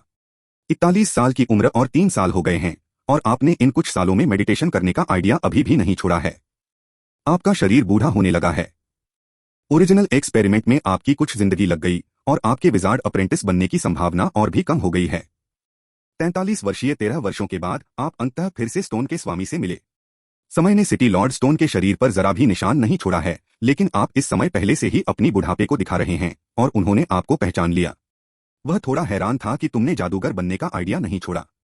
असल में स्टोन के लॉर्ड ने यह उम्मीद नहीं की थी कि जब उसने तुम्हें मेडिटेशन सिखाया था तो तुम मेडिटेशन की प्रैक्टिस करते रहोगे, लेकिन उसने तुम्हारे स्पिरिचुअल सागर को खोलने में तुम्हारी मदद करने से मना कर दिया। उसने तुमसे कहा कि जब तक तुम इसे किसी बराबर चीज से नहीं बदलोगे तुम फिर से हताश हो जाओगे। 44 साल की उम्र आपने रिस्क लेने का फैसला किया। आपने गोल्डन लॉयन ऑक्शन से निकाली गई ब्रॉन्ज की चाबी निकाली और लॉर्ड ऑफ स्टोन को फिर से पाया। आपकी इच्छा पूरी हुई और आप स्टोन के लॉर्ड से मिले।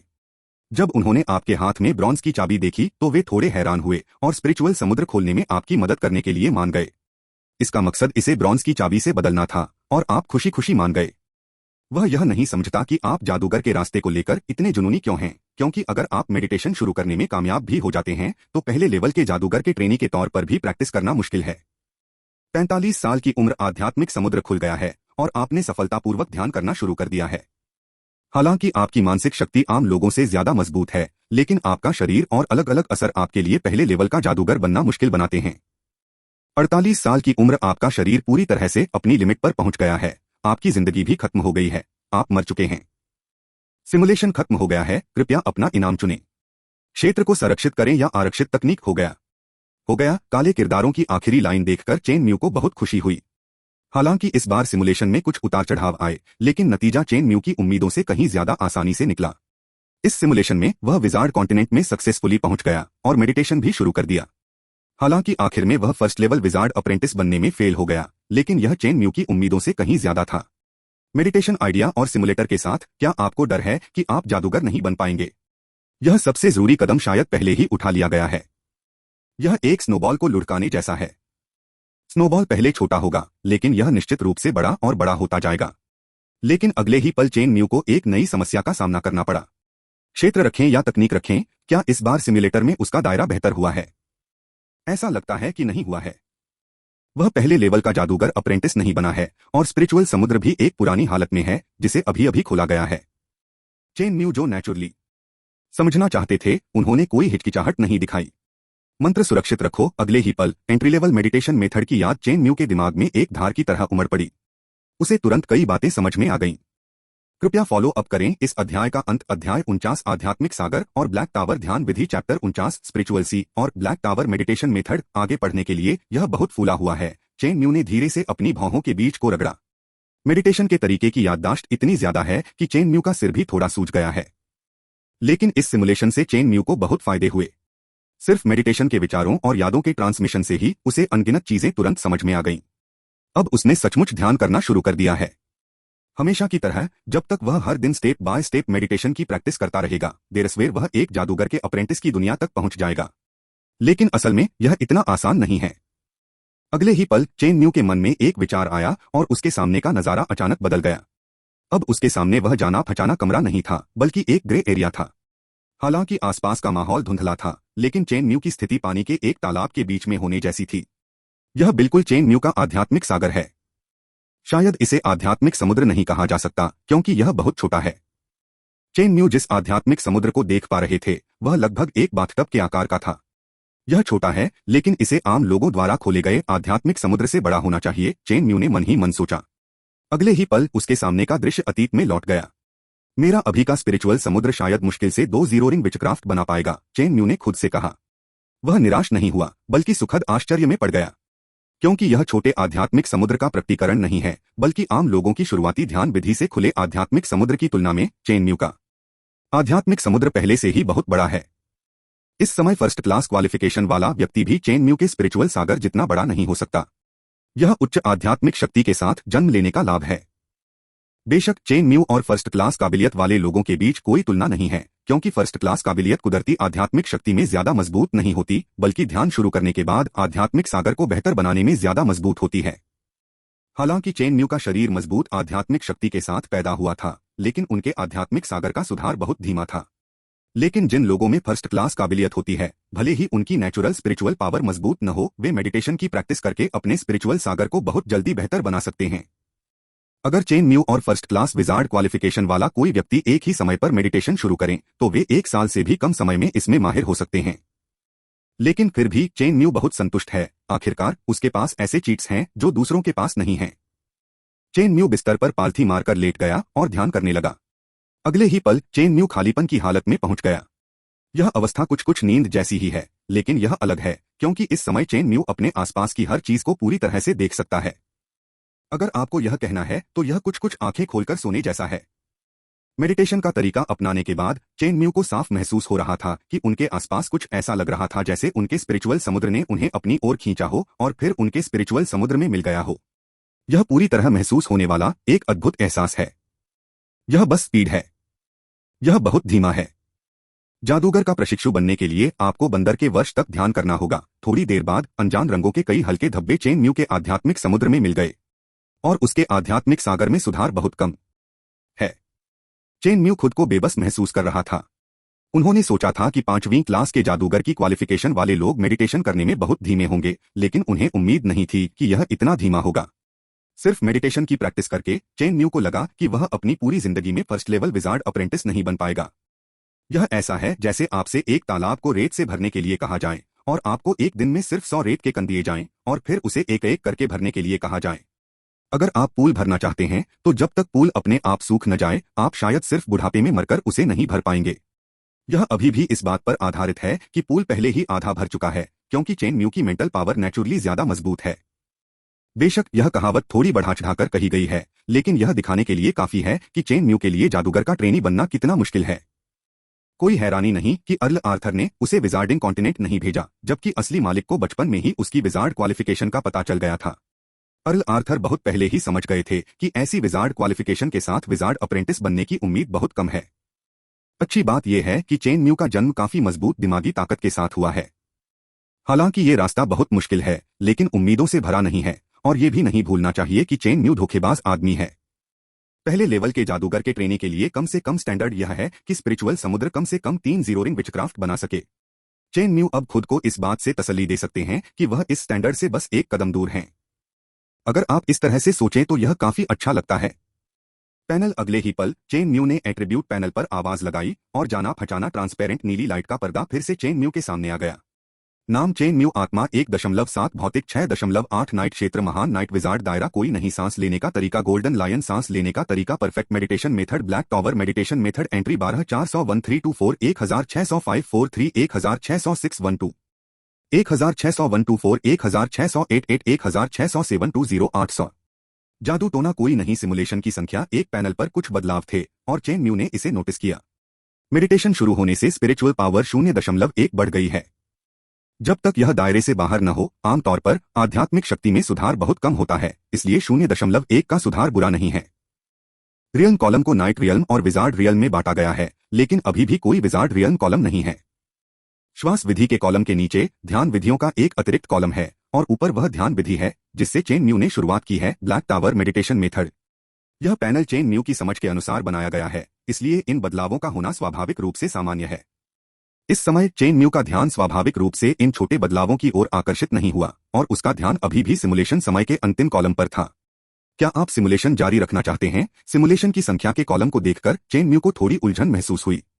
इस समय उसने पहले ही मेडिटेशन करना शुरू कर दिया है और वह सिमुलेशन में ज्यादा स्टेबल और कम एग्रेसिव हो सकता है।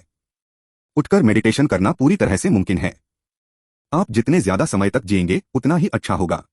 आप जितने लंबे समय तक जीवित रहेंगे उतने ही लंबे समय तक आप ध्यान का अभ्यास करेंगे। आप जितना ज्यादा समय तक मेडिटेशन करेंगे, जादूगर के ट्रेनी बनने के आपके चांस उतने ही ज्यादा होंगे। चाहे कुछ भी हो, आपको पहले फर्स्ट लेवल विजार्ड अप्रेंटिस के पास जाना होगा। मेडिटेशन के तरीके की याद में फर्स्ट लेवल विजार्ड अप्रेंटिस बनने के बाद मेंटल पावर में बहुत सुधार होगा और मेंटल पावर को रिलीज भी किया जा सकता है, जिसके कई जादुई असर होते हैं। उदाहरण के लिए काले रंग का क्यूदाओ जिस कांस्य कुंजी पर जासूसी करता था, यहां तक कि असली जादूगर भी सिमुलेशन में इस कांस्य कुंजी को देखकर हैरान थे। अगर चेन म्यू जादूगर का प्रशिक्षु बन जाए तो वह भी इस कांस्य कुंजी का रहस्य पता लगा सकेगा। बस बात यह है कि चेन म्यू को चिंता है कि एक सिमुलेशन उसके लिए जादूगर का प्रशिक्षु बनने के लिए काफी नहीं होगा।